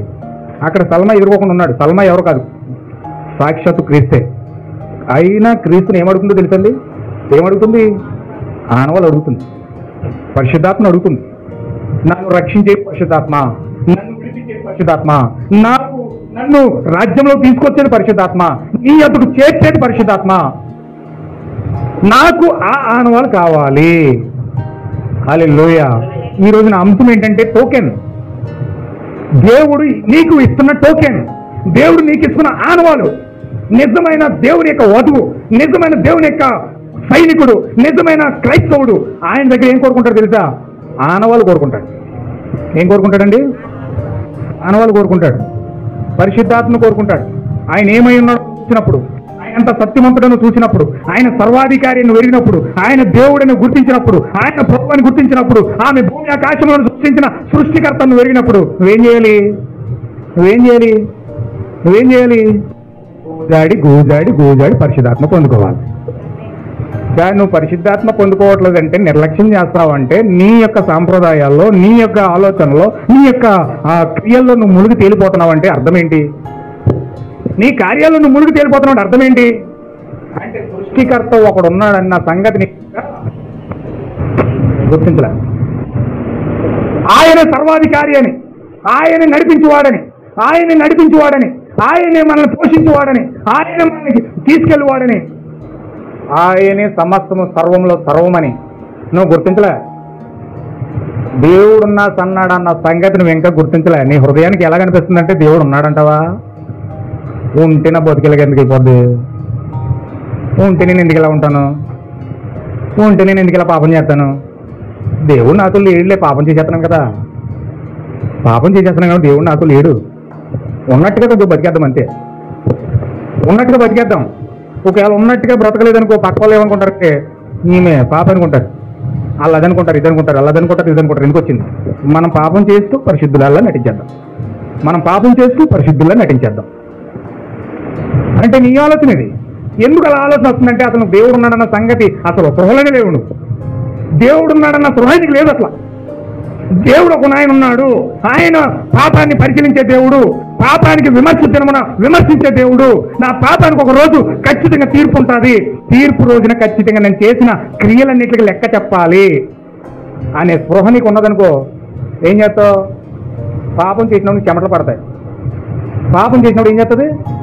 చెమటలు పడతాయి, గతగత ఓడిపోతావు. అమ్మో దేవుడు ఉన్నాడు. పాపం చేసినప్పుడు నీకు చెమటలు పడుతున్నాయంటే, అబద్ధం ఆడినప్పుడు నీకు చెమటలు పడుతున్నాయంటే అర్థం ఖచ్చితంగా దేవుడు నీతో ఉన్నాడని. అంటే నీకు ఒక స్పృహ ఉంది, దేవుడు ఉన్నాడని. ఒకవేళ స్పృహ లేకుండా పాపం చేసేసి అబద్ధం ఆడేసి మోసం చేసేసి పరిశుద్ధులా నటిస్తున్నావు అంటే అసలు నీకు దేవుడు ఉన్నాడన్న స్పృహ లేదు. హల్లెలూయా. ఇక్కడ రహాబు ఏం చేస్తుందంటే, ఆ క్రీస్తుని ఎప్పుడైతే గుర్తించిందో ఆనవాళ్ళు అడుగుతుంది, ఖచ్చితంగా ఈ మధ్యాహ్న కాల సమయంలో మీకు ఒక స్పృహ ఉంటే, దేవుడు ఉన్నాడు, ఆయన నా సృష్టికర్త, ఆయన నా దేవుడు, నన్ను సృష్టించిన సృష్టికర్త, నాకు జీవం ఇచ్చింది ఆయనే, నాకు జీవం తీసేసేది కూడా ఆయనే, నన్ను పుట్టించింది ఆయనే, నన్ను చంపేసేది కూడా ఆయనే. అందుకే యోబు స్పృహ కలిగి ఉన్నాడు కాబట్టి ఆయన అంటున్నాడు, యెహోవా ఇచ్చాడు, యెహోవా తీసుకున్నాడు, నాకు కలిగిన నష్టం ఏంటి? మనకి ఏదైనా ఉంటే సంతోషిస్తాం, ఏదైనా అక్కడ పోయిందనుకో బేరమని ఏడ్చేస్తాం. ఎంత భయంకరంగా అరవాలో అంత భయంకరంగా అరుస్తాం. కానీ యోబు అరవట్లేదు, ఎందుకో తెలిసిన స్పృహ ఉంది. ఆయన ఇచ్చాడు, తీసుకున్నాడు, నాకేం నష్టం? ఈరోజు ఏమున్నా లేకున్నా నువ్వు ఒకే స్థితిలో ఉంటున్నావు అంటే పాటాడతాం మనం. నేను ఏ స్థితిలో ఉన్నా, ఏమున్నా లేకున్నా ఏసుకే బ్రతికేస్తానంటావు. కానీ ఎందుకు ఏమున్నా లేకున్నా ఒకే స్థితిలో నువ్వు ఉంటున్నావు అంటే దేవుడు ఉన్నాడన్న స్పృహ నీకు ఉంది. ఆయన ఇచ్చాడు, తీసుకున్నాడు, తీసుకెళ్ళిపోయాడు, ఇచ్చాడు. ఒకవేళ ఆశీర్వాదం మనకి ఇవ్వాలనుకుంటే ఇస్తాడు, తీసేయాలంటే తీసేస్తాడు. హల్లెలూయా. ఒకవేళ మన కష్టాలు అనుభవించాలని ఉంటే కష్టాలు అనుభవిస్తాం. ఒకవేళ ఈ కష్టాల్లో పెట్టాలని దేవుడికి ప్రణాళిక ఉంటే కష్టాల్లో పెడతాడు. ఒకవేళ కష్టాల్లో కడకుండా ఇతన్ని చక్కగా శుభ్రంగా నడిపించాలని దేవుడికి ఉంటే నడిపిస్తాడు. అది ఆలోచన అంతా ఆయనది. హల్లెలూయా. అనుక్షణము నడిపించేవాడు ఆయన. మన తల వెంట్రుకల్లో ఒక వెంట్రుక రాలన్నా ఆయన ఆజ్ఞ తీసుకుని రాలుతుందట. హల్లెలూయా. ఏంటండి, మన తల వెంట్రుకలు దువ్వనీటి దువ్వితే బోర్డు వెంట్రుకలు రాలిపోతాయి రోజుకి. కానీ ఆ ఎంట్రుక అంతా కూడా దేవుడు ఆజ్ఞ లేకుండా ఎంట్రుక కూడా రాలదట. హల్లెలూయా. ఆ వెంట్రుకే ఆజ్ఞ లేకుండా రాలకుండా అది అంత మంచిగా నడుస్తుంటే మరి దేవుడు ఆజ్ఞ లేకుండా నువ్వు ఏ కార్యం చేస్తావు, ఏ తలంపు తలస్తావు, ఏ క్రియలు చేస్తావు? హల్లెలూయా. రహాబు స్పృహ కలిగి ఉంది కాబట్టి ఆనవాళ్ళు కోరుకుంది. మరి ఈరోజు మనకు స్పృహ ఉంటే పరిశుద్ధాత్మ పొందుకోవడానికి ఎందుకు మనం ఆతృతపడం? ఈరోజు మనకు స్పృహ ఉంటే పరిశుద్ధాత్మ కోసం ఎందుకు వర్తమానాలు చదవం? పరిశుద్ధాత్మ స్పృహ ఉంటే ఎందుకు బుధవారం క్యాసెట్ పరిచయం వినము? వర్తమానం స్పృహ ఉంటే ఎందుకు ఆదివారం నెగ్లెక్ట్ చేద్దాం? ఎందుకు ఆ యొక్క వర్తమానం యొక్క స్పృహ ఉంటే, దేవుడు ఉన్నాడనే స్పృహ ఉంటే ఎందుకు మనం అలక్ష్యంగా ఉంటున్నాం? ప్రార్థన లేకుండా, వాక్యం చదవకుండా, దేవుడితో సహవాసం చేయకుండా ఎందుకు మన జీవితాలు ఎందుకు ఈ విధంగా కాలక్రమేణా టైం పాస్ చేస్తున్నాము? ఇటులతోనూ మనం సెల్ ఫోన్లతోనూ ఈ విధమైన కార్యాలతోనూ మనం ఆ విధంగా టైం పాస్ చేస్తున్నాం. కానీ దేవుడు ఉన్నాడనే స్పృహ మన జీవితాలకు ఎందుకు కలగట్లేదు? వాళ్ళలాగా వీళ్ళలాగా వాళ్ళలాగానే ఇతర విషయాలన్నీ నేను ఎత్తున వేసుకుని తలపోట్లు తెచ్చుకోవడానికి ఆసక్తి ఉన్నది. ఆసక్తి వాక్యం మీద ఎందుకు నువ్వు పెట్టడం లేదు? ఎందుకు నువ్వు వాక్యం మీద దృష్టి పెట్టలేకపోతున్నావు? హల్లెలూయా. ఏమన్నా మాట? అన్ని కుటుంబాల్లో జరుగుతున్న విషయాలన్నీ నీకు తెలుస్తున్నాయి, కానీ నీ విషయంలో నువ్వు ఏ విధంగా నశించిపోతున్నావు నీకు ఎందుకు తెలియటం లేదు? అన్ని ఆశలు అన్ని కోరికలు నువ్వు తీర్చుకోవడానికి ఆశపడుతున్నావు, కానీ దేవుని యొక్క కోరిక, దేవుని యొక్క అవసరం తీర్చడానికి నువ్వెందుకు ఆతృత పడట్లేదు? అంటే ఇక్కడ మనకు అర్థం అవ్వాలి, దేవుని యొక్క స్పృహ జీవితంలో ఎంతవరకు పనిచేస్తుంది. దేవుని యొక్క స్పృహ రహాబుకు ఉన్నది కాబట్టి ఆ యొక్క ఆనవాళ్ళకు వెంటపడి ఆనవాళ్ళు పొందుకోవడం కోసం ప్రతి సెకండ్ కూడా 24 hours ప్రతి సెకండ్ విడిచిపెట్టకుండా మనతో ప్రార్థించుకుంటుంది. Please give me Lord, I want your Holy Ghost Lord. నీ ఆత్మ లేకుండా నేను నడవలేను ప్రభువా, నీ ఆత్మ లేకుండా నేను నడవలేను ప్రభువా, నీ ఆనవాళ్ళు నాకు కావాలి ప్రభువా, నీ ఆనవాళ్ళు నాకు కావాలి ప్రభువా. వాక్యం తెస్తుంది, వర్తమానం తెస్తుంది, బైబిల్ తెస్తుంది, ఖాళీగా ఉన్నవాడు పాట పాడుకుంటుంది. ఆహా, ఆయన సియోనులో సౌందర్యవంతున్న దేవుడు, ఆ ప్రియుడు నావాడు, నా కోసం ఎప్పుడు వస్తాడు, నా హృదయంలోకి ఎప్పుడు వస్తాడు? ఆశ్చర్యకరుడు ఆయనే, ఆశ్చర్యకరంగా నన్ను నడిపించే దేవుడు ఆయన, ఆలోచనకర్త ఆయనే, నాకు ఆలోచనిచ్చే దేవుడు ఆయనే, బలవంతుడైన దేవుడు ఆయనే, మంచి పోషకుడు ఆయనే, ఆపత్కాల సమయంలో నమ్ముకున్న సహాయకుడు ఆయనే, అన్ని విషయాల్లో నన్ను పోషించే పోషకుడు ఆయనే. ఆయన ప్రతి క్షణము ఆయన తలుచుకుంటూ తలుచుకుంటూ తలుచుకుంటూ బ్రతికేస్తా ఉంది. హల్లెలూయా. ఇంకా మీద ప్రవర్తన్నాడు, నువ్వు అంట్లు తోముతూ వాక్యం ధ్యానించన్నాడు, నువ్వు నడుస్తూ ప్రయాణం చేస్తూ వాక్యం ధ్యానించన్నాడు, నువ్వు ఏది చేస్తున్న వాక్యం ధ్యానిస్తూ ఉండమన్నాడు. హల్లెలూయా. నువ్వు ఏది చేస్తున్నా, ఆ సీరియల్లో ఏం జరిగింది, ఆ సినిమాలో ఏం జరిగింది, ఆ యొక్క ఇంట్లో ఏం జరిగింది, ఆ జీవితంలో ఏం జరిగింది, వీళ్ళు ఏం చేస్తున్నారు, వాళ్ళు ఏం చేస్తున్నారు, అన్ని కూడా తలుముకుంటూ అన్ని పులుముకుంటూ అన్ని నెత్తులు వేసుకుంటూ అయిపోతారు కూడా వచ్చేస్తాను బాబు, టికెట్ బాబు, టికెట్ బాబు, టికెట్ బాబు. హల్లెలూయా.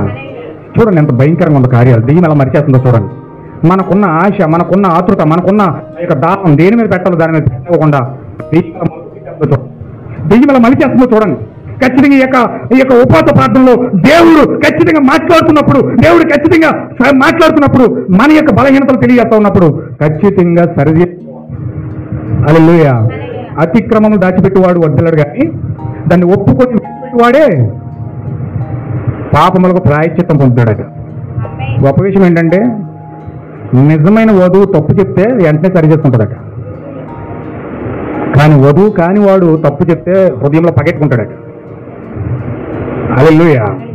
ఏంటండి, వధువు అయితే తప్పు చెప్తే ఇది నా తప్పు, నేను సరి చేసుకోవాలి, ఈ విధంగా వెళ్ళడం కరెక్ట్ కాదు, ఇలా వెళ్ళడం ఇష్టం లేదు కనుక వెంటనే దాన్ని మార్చుకుంటాను ప్రభు, నన్ను క్షమించి ప్రభువా అని వెంటనే ప్రాధాన్యపడి అడుగుతారట.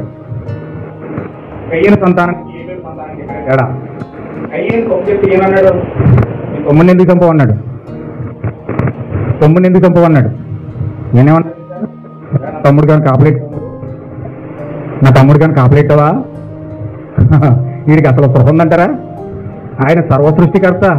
దావీదు ఏమన్నాడు, సముద్రంలో ఉన్న చేప ఎన్నిసార్లు రెప్పలేస్తుందని తెలుసంట. అని వినండి, సముద్రంలో చేప అట్టడుగు స్థానంలో ఉండి ఎన్నిసార్లు రెప్పలేస్తుందని తెలుసంట. సముద్రమే కట్టడుగున జరుగుతున్న దృశ్యాన్ని చూసిన దేవుడు భూమి మీద తమ్ముడిని ఎలా చంపేశాడు దేవుడు చూడ. పెద్ద రాయి తీసి మొత్తం రక్తంతా చిందించలేక తలకే చిత్తకై పచ్చడైపోలే తీసేసాడు, పెద్ద రాయి తీసేసాడు. మరి దేవుడు చూడది, ఆడికి స్పృహ ఉంటే అసలు దేవుడు చూశాడు, నా పాపాన్ని చూశాడు, అందుకే ఇలా మాట్లాడుతున్నాడు, నా పాపాన్ని బయలుపడుతున్నాడు అని ఎప్పుడైతే ఆడికి స్పృహ ఉంటే, ప్రభువా ప్లీజ్ లార్డ్ నన్ను క్షమించు, నువ్వు హృదయాంతరంగా పరిశీలించే దేవుడవు, నువ్వు నన్ను చూసావు, నన్ను చూసివాడవు, నువ్వు నా పాపాన్ని చూసావు, నన్ను క్షమించు ప్రభు అని మోకాలు వేసి పశ్చాత్తాపడి ఏడ్చి ప్రాయశ్చిత్తం పొందేవాడు. మీరు ఏమన్నా తెలుసా, నా తమ్ముడి కానీ కాపలేస్తావు నువ్వు, నేను చంపా, నేను చేశాను అది, నన్ను ఇంత మాట అంటావా నువ్వు? అయ్యా అసలు భూమి మంచి ఎంత కోపం వచ్చేసిందంటే, తప్పును దాచుకొని ఒప్పుకోకుండా, తప్పుని కప్పెట్టుకుని ఒప్పుకోకుండా, అతను తన తప్పుని కప్పెట్టుకుని తోత్వంలో లేచిపోతున్నాడు. ఎందుకంటే తోత్వం సంతానం అది, తత్వానికి సంతానం అది, పాపాన్ని ఒప్పుకునే సంతానం కాదది, పాపాన్ని దాచుకుని రెచ్చిపోయే సంతానం అది. హల్లెలూయా. నిజమైన దేవుని యొక్క సంతానం తప్పు చెప్పినప్పుడు ఖచ్చితంగా నాతాను వచ్చి దావీదు చెప్పినాడు, ఏమని చెప్పినాడు తెలుసా? నువ్వు చేసింది ఇది కరెక్టా? నీ సహోదరుడి యొక్క భార్యను నీ భార్యగా చేసుకోవడం కరెక్టా అని ఎప్పుడైతే అడిగాడో సింహాసనం నుంచి తుల్లుడి కింద పడిపోడంట. సింహాసనం నుంచి సాష్టాంగ నమస్కారం చేశాడంట, బోర్డర్ పడిపోయాడంట. వెంటనే వెళ్ళిపోయి ఇలా పడుకుని, ప్రభువా నన్ను క్షమించు, నన్ను క్షమించు, నన్ను క్షమించు, నన్ను క్షమించు ప్రభు అని అడ్డం మొదలు పెట్టాడంట. దేవుని సంతానంగా దెయ్యం సంతానంగా తేడా చూడండి. సౌలుతో కూడా ప్రవర్తన చెప్పాడు, నువ్వు చేసింది తప్పు. హల్లెలూయా. ఏమన్నా వింటున్నారా? నువ్వు చేసింది తప్పు అని సౌలుతో చెప్పాడు. వెళ్ళి సౌలు ఏం చెప్పి చేశాడు తెలుసండి? ఎంత పెద్ద కట్టెట్టుకుని ప్రవర్తనకి వెళ్ళిపోడు, కట్టెట్టుకుని వెళ్ళిపోడు. దొరికితే సమయాలు చంపేద్దరు, అక్కడ దొరికితే సమయాలు చంపేద్దరు. హల్లెలూయా. కానీ దావీదుతో చెప్తే పశ్చాత్తాపడ్డాడు, సౌలుతో చెప్తే కట్టెట్టుకుని వచ్చాడు. అందుకే దేవుడు వాక్యాన్ని బయలుపరుస్తున్నప్పుడు దేవుని సంతానము దెయ్యం సంతానం ఇక్కడ మనకు అర్థమైపోతారు. దెయ్యం యొక్క సంతానమేమో హృదయంలో కక్ష పెట్టుకుంటారు, పలానా రోజున పలానా వ్యక్తి నన్ను ఈ మాట అన్నాడు, ఇంత మాట అన్నాడు, ఇలా చేశాడు అని హృదయంలో దాచుకుంటారు. అదే దేవుని యొక్క సంతానం అయితే దాన్ని వెంటనే ఒప్పుకొని విడిచిపెట్టి ప్రాయశ్చిత్తం పొందుకుంటారు. హల్లెలూయా. ఖచ్చితంగా మన జీవితంలో జరుగుతున్న కార్యాలు ఒక్కసారి ఖచ్చితంగా మనం ఈ ఉపవాస ప్రార్థన ఎందుకు ఉపవాస ప్రార్థన చేస్తామంటే గోను బట్ట కట్టుకోవాలి. ఇక్కడ ఉపవాసం మనకు అర్థం ఏంటంటే గోను బట్ట ధరించుకోవడం, కన్నీరు కార్చడం, ఉగ్రత నుంచి తప్పించుకోవడానికి ఉపవాస దినం ప్రకటించినప్పుడు మనం సాధ్యం కాని దానిని కూడా విడిపించుకోవడానికి సాధ్యమయ్యే కార్యం ఏదంటే ఉపవాస ప్రార్థన ఏంటి? మనం విడిపించుకోలేని ప్రార్థన, మనము తప్పించుకోలేని పాపమును తప్పించుకోవడానికి, విడిపించుకోలేని పాపాన్ని విడిపించుకోవడానికి సహాయం చేసేదే ఉపవాస ప్రార్థన. ఖచ్చితంగా మనము ఒకవేళ స్పృహ లేకుండా, దేవుడు ఉన్నాడనే స్పృహ లేకుండా, ఖచ్చితంగా మనము ఆయన శిక్షిస్తాడు, మనల్ని శిక్షిస్తాడు అనే స్పృహ లేకుండా, మనము ఖచ్చితంగా ఆయన సరిచేస్తాడు అనే స్పృహ లేకుండా తీర్పు దినాన మనం నుంచోవాలి. తీర్పు దినాన మనము తప్పులను అక్కడ మనం సరి చేసుకోవాలి. అక్కడ ఉంటే ఖచ్చితంగా ఈరోజు మనం ఆనవాళ్ళు కోరుకుంటాం. హల్లెలూయా. ఆనవాళ్ళు మనం కోరుకున్నప్పుడు ఖచ్చితంగా నువ్వు పాపాలకు ప్రాయశ్చిత్తానికి పొందడానికి రెడీగా ఉన్నావని అర్థం. నువ్వు పరిశుద్ధాత్మను కోరుకుంటావు అర్థం ఏంటో తెలుసా? నీ పాపంను క్షమించమని దేవుడిని అడగడానికి సిద్ధంగా ఉన్నావు. నువ్వు పరిశుద్ధాత్మను ఎందుకు అడుగుతున్నావు తెలుసా? పరిశుద్ధాత్మ నీలోకి రావడమే నీ పాప క్షమాపణ. పరిశుద్ధాత్మ నీలోకి రావడమే ప్రాయశ్చిత్తమై ఉన్నది. పరిశుద్ధాత్మ నీలోకి రావడమే మారు మనసు అయి ఉన్నది. నీ పరిశుద్ధాత్మ నీలోకి రావడమే పరలోకం యొక్క ఆశీర్వాదం అంతా నీలోకి రావడమే ఉన్నది. పరిశుద్ధాత్మలో సమస్తం అంతా దాగుంది. అంటే నువ్వు పరిశుద్ధాత్మను కోరుకుంటావు అర్థం ఏంటంటే నువ్వు దేవునికి దగ్గరగా వచ్చి దేవునికి స్నానం ఇవ్వడానికి ఇష్టపడుతున్నావు అని అర్థం. హల్లెలూయా. అయితే ఒకవేళ దేవునికి స్నానం ఇవ్వకుండా లోకంలోనే ఉండి పాపక్రియలే చేస్తూ ఉంటూ లోకం యొక్క ఆలోచనలు ఆలోచించుకుంటూ ఒకవేళ పాపానికి నువ్వు సపోర్ట్ చేస్తూ ఒకవేళ నీ క్రియలు నువ్వు అలా ముందుకు తీసుకుంటూ ముందుకెళ్ళిపోతూ ఉంటే ఖచ్చితంగా నీకు స్పృహ లేని కారణంగా నువ్వు ఆ విధంగా చేస్తున్నావని అర్థం చేసుకోవాలి. ఒకవేళ స్పృహ లేకపోతే ఒకనొక రోజు తీర్పులో నువ్వు నిలబడవలసి వస్తుంది. తీర్పులో నువ్వు భయంకరమైన శిక్ష అనుభవించవలసి వస్తుంది. భయంకరమైన తీర్పులను గురైపోతావు. ఆ యొక్క రహాబు ఎప్పుడైతే ఆనవాళ్ళు కోరుకుందో, ఆనవాళ్ళు తీసుకుందో, ఆ ఎరుకో దేశం నుంచి తప్పించబడ్డది, ఆ కుటుంబాన్ని అంతా తప్పించుకుంది. వెంటనే మొత్తం ఆ దేశాన్ని అంతా కూడా మొత్తం తొత్తినీలుగా యెహోషువ మొత్తం పడగొట్టి కూల్చి పారేశాడు. హల్లెలూయా. నా ప్రియమైన సహోదరులు ఒకసారి ఆలోచించండి. ఆ రహాబు యొక్క కోరిక చూడండి. ఆమె ఆనవాళ్ళు కోరుకోవడమే కాకుండా, ఆనవాళ్ళు పొందుకోవడం కాకుండా ఆమె ఏం చేస్తుంది తెలుసా? ఇక్కడ మాట్లాడుతున్న విషయం అంటే ఆమె మాట్లాడుతుంది ఇక్కడ చాలా అద్భుతమైన మాట, చాలా అద్భుతమైన మాట ఇది. ఆమె చాలా ఆశ్చర్యకరంగా మాట మాట్లాడుతుంది. చాలా నాకు ఈ మాట అంటే చాలా ఇష్టం అండి, చాలా ఇష్టపడతాను దీన్ని. చూడండి ఒకసారి.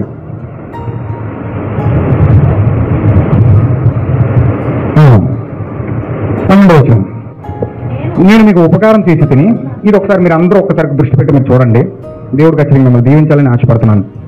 నేను మీకు ఉపకారం చేసి తిని కనుక మీరును నా తండ్రి ఇంటికి ఉపకారం చేసి నాకు నిజమైన ఆనవాళ్ళు ఇచ్చి నా తండ్రియు నా తల్లియు నా అన్నదమ్ములందరూ నా అక్క చెల్లెంటులు వారికి కలిగిన ఉన్నవారందరిని చావకుండా బ్రతకనిచ్చి రక్షించినట్లుగా దయచేసి యెహోవా తోడని ప్రమాణం చేయడము. ఈమె యొక్క సంకల్పం చూడండి.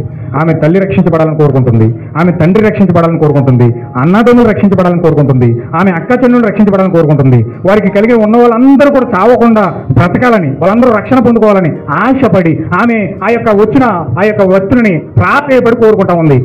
హల్లెలూయా. నువ్వు రక్షణ పొంది నీ తల్లికి రక్షణ ఇవ్వాలి కానీ ఇక్కడేం జరుగుతుందంటే పరిస్థితులు వ్యతిరేకమైపోతూ ఉన్నాయి. నువ్వు రక్షణ పొంది నీ తండ్రికి రక్షణ ఇవ్వాలి, నువ్వు రక్షణ పొంది నీ అన్నదమ్ములకు రక్షణ ఇవ్వాలి, నువ్వు రక్షణ పొంది నీ బంధుమిత్రులకు రక్షణ ఇవ్వాలి. కానీ మనం రక్షించబడిపోయాం కదా, మనం బాగానే ఉన్నాం కదా, మనం బాగానే వెళ్ళిపోతుంది కదా కాలం, ఎవరు రక్షించబడితే ఏంటి, ఎవరు రక్షించబడకపోతే ఏంటి అని వెళ్ళిపోయే తత్వము క్రైస్తవులు కాదు. హల్లెలూయా. ఎంత బాగా కోరుకుంటాం చూడండి, తల్లిదండ్రులు రక్షించబడాలని, అన్నదమ్ములు రక్షించబడాలని, బంధుమిత్రులు రక్షించబడాలని, అందరూ కూడా రక్షించబడాలని ఆవిడ తీవ్రమైన వాంఛతో ఆమె ఆనవాళ్ళు అడిగింది. వాళ్ళందరినీ కూడా రక్షించమని వాళ్ళని అడుగుతుంది. ఈరోజు నువ్వు కూడా అలాగే ప్రార్థన చేస్తావు, తీవ్రమైన ప్రార్థన చేస్తావు, వేదంతో కూడిన ప్రార్థన చేస్తావు. ఎలా చేస్తావు తెలుసా? నా బంధువులు రక్షించి ప్రభువా, నా తల్లిదండ్రులు రక్షించి ప్రభువా, నా యొక్క అన్నదమ్ములు రక్షించి ప్రభువా, నా అక్క చెల్లెలు రక్షించి ప్రభువా, నా యొక్క తోబట్టులందరూ రక్షించి ప్రభువా అని మోకరించి రహాబు ప్రార్థించినట్లుగా నీవు కూడా ప్రార్థిస్తావు. ఒకవేళ రహాబు వలె నీవు రక్షించబడాలని, రహాబు వలె శుభ కలిగి ప్రార్థించాలని ఆశ కలిగి ఖచ్చితంగా ప్రతి ఒక్కరి కోసం నువ్వు ప్రార్థించి వారి రక్షణ పొందుకోవాలని ఆసక్తి ఉంటే వాళ్ళందరి కోసం ప్రార్థించడమే కాకుండా వారి దగ్గరికి వెళ్ళి రక్షణ వరకు తెలియజేస్తావు, వాక్యం మీద చెప్తావు, సత్యం మీద చెప్తావు, వాళ్ళందరినీ కూడా రక్షణలో నడిపించడానికి ఒకవేళ నువ్వు అన్నీ పొందుకొని నమ్మకం నీడెత్తగా ఉన్నావంటే అర్థం ఏంటంటే నీకు ఇంకా దేవుడు ఉన్నాడనే స్పృహ నీకు కలగలేదని అర్థమవుతుంది. హల్లెలూయా. అందుచేత నా ప్రియమైన సహోదరి సహోదరులారా ఆలకించండి, ప్రార్థించండి. రహాబు అన్యజనులైరాలై అన్నది. ఆ రహాబు ఎవరో కాదు, మనమై ఉన్నాం. ఆ రహాబు ఎవరో కాదు, మనమే ఉన్నాం. సంఘమై ఉన్నది, అన్యజనుల సంఘమై ఉన్నది. ఈరోజు అన్యజనుల సంఘము యేసుక్రీస్తు యొక్క రక్తము ద్వారా, ఆనవాళ్ళ ద్వారా రక్షించబడాలి. నీవు రక్షించబడమే కాకుండా యేసుక్రీస్తు నామాన్ని నువ్వు ధరించడమే కాకుండా అనేక మందికి, నీ బంధువులకి, నీ తల్లిదండ్రులకి, నీ అన్నదమ్ములకి అందరికీ కూడా దాన్ని అప్లా చేసి వారి కోసం ప్రార్థించి వారిని వాక్యంలోనికి నడిపించడానికి నువ్వు చేయాల్సిన ప్రతి ప్రయత్నము చేయాలి. అలా చేసింది రహాబు కనుక ఆమె యెరికో నుంచి తప్పించబడి పాలు తేనెలు ప్రవహించే దేశంలోకి వెళ్ళి ఆమె వేశ్యగా మారిన అమ్మాయి సల్మాకు భారీగా మారిపోయింది. హల్లెలూయా. సల్మా వాక్యం చెప్పడానికి వచ్చాడు. ఆమె యొక్క క్రియ, ఆనవాలు అడిగే ప్రక్రియ, ఆమె యొక్క వస్త్రధారణ, ఆమె యొక్క పశ్చాత్తాపము, ఆమె యొక్క తగ్గింపు ఎప్పుడైతే సల్మా గ్రహించాడో ఆమెను వివాహం చేసుకోవడానికి సిద్ధపడ్డాడు. హల్లెలూయా. ఈ రోజు ప్రభువుని యేసుక్రీస్తు భూమికి వచ్చాడు. నీ తగ్గింపు, నీ యొక్క రక్షించే తత్వము, నీవు వాక్యం చెప్పే విధానము, ఇతరుల కోసం ప్రార్థించే విధానము, వారిని రక్షించడానికి నువ్వు పడే తాపత్రయము, నీ అన్నదమ్ముల్ని, తల్లిదండ్రుల్ని, నీ యొక్క అక్కచెల్లిని, అన్నదమ్ముల్ని అందరినీ కూడా కాపాడడానికి, రక్షించడానికి నువ్వు పడే వేదన, తపన, నీ దగ్గరున్న ఆ సల్మా ప్రభువుని యేసుక్రీస్తు నిన్ను ఎప్పుడైతే చూస్తాడో నిన్ను పెళ్లి చేసేవాడికి ఇష్టపడతాడు. హల్లెలూయా. ప్రభువుని యేసుక్రీస్తు వచ్చాడండి, పెండ్లి వరుడుగా వచ్చాడా? ఇగో బలిష్ఠుడైన దూతగా, పెండ్లి వరుడుగా ఈ సల్మా నీ దగ్గరికి వచ్చాడు. ఇప్పుడు పెళ్లి చేసుకోవడానికి వచ్చాడు. సంఘాన్ని క్రీస్తు పెళ్లి చేసుకోవడానికి వచ్చాడు. హల్లెలూయా.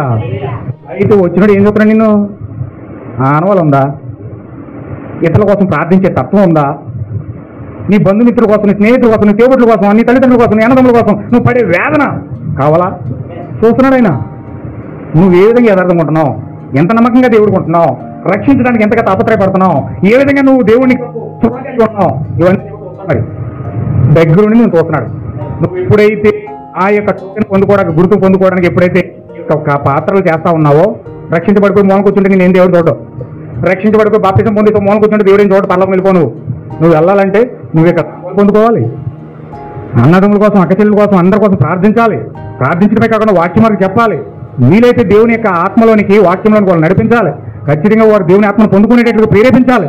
అప్పుడు దేవుని యొక్క కృప నీ పైన వచ్చి నిన్ను ఆయన భార్యగా చేసుకుంటాడు. హల్లెలూయా.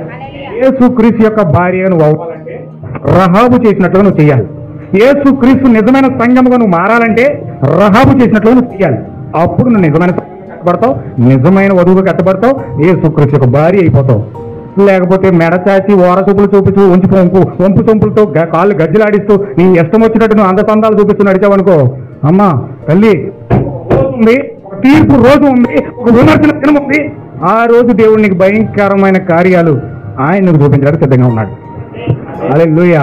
అందుచేత యేసుక్రీస్తు భార్య అవుతావా తగ్గింపుతో, దీనత్వంతో, లేకపోతే గర్విష్ఠురాలై రోమన్ క్యాథలిక్ సంఘం వారచూపులు చూపిస్తూ ఆ సంఘం ఏంటి నా పక్కనే ఉందా, ఈ సంఘం ఏంటి నా పక్కనే ఉందా, ఆ సంఘం ఏంటి నా పక్కన ఉందా, ఈ పాస్టర్ నా పక్కనే ఉన్నాడా, ఆ పాస్టర్ నా పక్కనే ఉన్నాడా, ఎవడైనా పరిశుద్ధాత్మ కోసం చెప్తున్నాడా, ఎవడైనా క్రీస్తు కోసం మాట్లాడుతున్నాడా, ఎవరు దేవుడు ముగ్గురు అన్నాడా, ఇద్దరు అన్నాడా, ఒకడు అన్నాడా? నా సిద్ధాంతం అంతా ప్రపంచం అంతా ప్రాగుతుందా లేదా? వారసూపులు చూస్తూ ప్రపంచాన్ని అంతా మొత్తం ఆక్యుపై చేసేస్తుంది. ప్రపంచాన్ని అంతా ఆక్యుపై చేసేస్తుంది గర్విష్ఠురాలే. ఇప్పుడు ఆ గర్విష్ఠురాలకు దేవుడు తీర్పు తెచ్చడానికి సిద్ధంగా ఉన్నాడు. ఆ గర్విష్ఠురాలని అగ్ని చేత కాల్చడానికి సిద్ధంగా ఉన్నాడు దేవుడు. హల్లెలూయా. దీనత్వంతో యేసుక్రీస్తు యొక్క సింహాసనం దగ్గర పరిగెట్టే వధువు ఉంది. గర్విష్ఠురాలే ప్రపంచమంతా తిరగడానికి రోమన్ క్యాథలిక్ సిద్ధాంతంతో రోములో ఆ సీనురాలే గర్విష్ఠురాలు అక్కడ కూర్చుంది. హల్లెలూయా. ఇప్పుడు గర్విష్ఠురాలని చూస్తావా, దీనురాలే సింహాసనం ఎద్దకు వెళ్ళి వధువుని చూస్తావా? రహాబేమో తగ్గించుకుని ఆనవాళ్ళతో సింహాసనం దగ్గరికి వెళ్తుంది. ఇంకో స్త్రీ ఏమో గర్భిష్ఠురాలై రోమ్ వెళ్ళిపోతుంది. నువ్వు రోమ్ వెళ్తున్నావా, ఎక్కడ వెళ్తున్నావా? డిసైడ్, నువ్వు డిసైడ్ చేసుకో. రోమ్ వెళ్తున్నావు అంటే రోమన్ క్యాథలిక్ సిద్ధాంతాల ముందు వెళ్ళిపోతున్నావు, కయ్యేలా మారిపోతున్నావు. ఇక్కడ వధువుగా దీనత్వంతో కట్టబడాలంటే ఆనవాళ్ళతో సింహాసనం దగ్గరికి వెళ్తున్నావు. నువ్వు కయ్యేనుగా మారుతున్నావా, లేకపోతే రక్తం పట్టుకొని సింహాసనం దగ్గరికి వెళ్తున్నావా? రక్తం పట్టుకోవాలంటే ఆనవాళ్ళ నీతో పొందుకోవాలంటే ఖచ్చితంగా నీవు మోకరించి ఏ యొక్క రహాబు దేవుణ్ణి తెలుసుకున్నట్లుగా, రహాబు దేవుని కోసం ఆతృతగా కనిపెట్టినట్లుగా ఆమె ప్రవర్తన కనిపెట్టుకుంది, ఆమె ప్రవర్తన కాపాడుకుంది, చక్కగా నాజుగ్గా చీర కట్టుకుంది, చక్కగా పొడుగు జాకెట్ కుట్టించుకుంది, చక్కగా మొత్తం ఒళ్ళంతా కప్పుకుంది, శరీర భాగాలు ఏవి కూడా ఎవరికీ కనపడకుండా ఆమె తను భద్రం చేసుకుంది. చక్కగా దేవుడిచ్చిన అందంతో చక్కగా ముక్కులు కట్టకుండా, చెవులు కట్టకుండా, నోట్లు కట్టకుండా, కాళ్ళు కట్టకుండా, నోడలు కట్టకుండా, ఎక్కడ ఏం పెట్టకుండా ఆమె ఎలా పుట్టిందో అలాగే ఆమె ఎంత అందంగా తయారయ్యి చక్కగా కింద నుంచి పైకి అన్ని వస్త్రాలు, నీటి వస్త్రాలు కప్పుకొని చక్కగా పవిత్రంగా పరిశుద్ధమైన స్త్రీలా కనపడుతుంది. హల్లెలూయా. ఈమెం చేస్తుంది? ముక్కుకి ఎంత పొడుగు, ఇంత రింగులు చూసారా మీరు ఎప్పుడైనా? చాలా ఇప్పుడు ఏడుతున్నారు చూసారా, ఎంత రింగులు ఉన్నాయి. ఈ రింగులన్నీ ఇలాగ ఎలాడుతున్నాయి. ఈ చెవులకి ఎంత రింగులు ఉన్నాయి, ఇక్కడ దాకా ఎలాడుతున్నాయి. ఇక్కడి నుంచి ఇక్కడ దాకా పట్టాలని గల్లు గల్లు గల్లు గల్లు అమ్మూరు వస్తుంది. హల్లెలూయా. నడలకు వడ్డాను అన్నీ ధరించుకొని, ఆహా మేము ఇలాంటి వాళ్ళు, మా బంగారం చూసావా, ఇది ఎంత అనుకున్నాం? ఒరిజినల్ గోల్డ్, ఇది 1,00,000 రూపాయలు. ఈ చైన్ ఎంత, ఈ చెవులు ఎంత, ఈ ముక్కు ఎంత, అమ్మ నువ్వు ఎంత ఆస్తి కలుగున్నావమ్మా అంటే వీళ్ళన్నీ కుమ్మరించుకుని లోకానికి అందాలు ప్రదర్శించడానికి ప్రయత్నం చేస్తా ఉన్నారు. దేవుని యొక్క వధువు అయితే క్రీస్తు అందాన్ని ప్రదర్శిస్తూ ఉంది. హల్లెలూయా. లోపలి అందమే ముఖ్యమైన దేవునికి. అంతరంగాన్ని చూసే దేవుడు, అంతరంగాన్ని పరిశీలించే దేవుడు లోపల అందాన్ని చూస్తున్నాడు. లోపల అందం ఏంటి? చక్కగా విశ్వాసం పొందుకున్నావా, సద్గుణం పొందుకున్నావా, జ్ఞానం పొందుకున్నావా, ఆశయనిగ్రహం పొందుకున్నావా, సహనం పొందుకున్నావా, దైవభక్తి పొందుకున్నావా, సహోదర ప్రేమ పొందుకున్నావా? ఇవన్నీ లోపల అందం. ఈ లోపల అందం మీద దృష్టి పెట్టి దీన్ని పొందుకున్న వాళ్ళు వధువుగా మారుతున్నారు. బయట అందం మీద దృష్టి పెట్టి బయట అడవిడి చేసిన వాళ్ళందరూ కూడా ఆ రోమ్లో కలిసిపోతా ఉన్నారు. హల్లెలూయా. నువ్వు రోమ్ వెళ్తున్నావో, లేకపోతే ఇలా పిరమిడ్లోకి వెళ్తున్నావో, దేవుని యొక్క సింహాసనం దగ్గరికి వెళ్తున్నావో, నీవే డిసైడ్ చేసుకుని ఒకవేళ ఏదైనా పొరపాటు ఉంటే మోకరించి పశ్చాత్తాపడి కన్నీరు కార్చి టైం వేస్ట్ చేయకుండా చక్కగా దేవుని కొరకు వాక్యం చదివి సిద్ధపడి ప్రార్థించి వర్తమానంతో దేవునితో సహవాసం చేస్తే దేవుని యొక్క గుణలక్షణాలను మన జీవితంలోకి వస్తాయి. దేవుడు మనందరినీ కూడా దీవించును గాక. ఆమేన్. ప్రార్థన.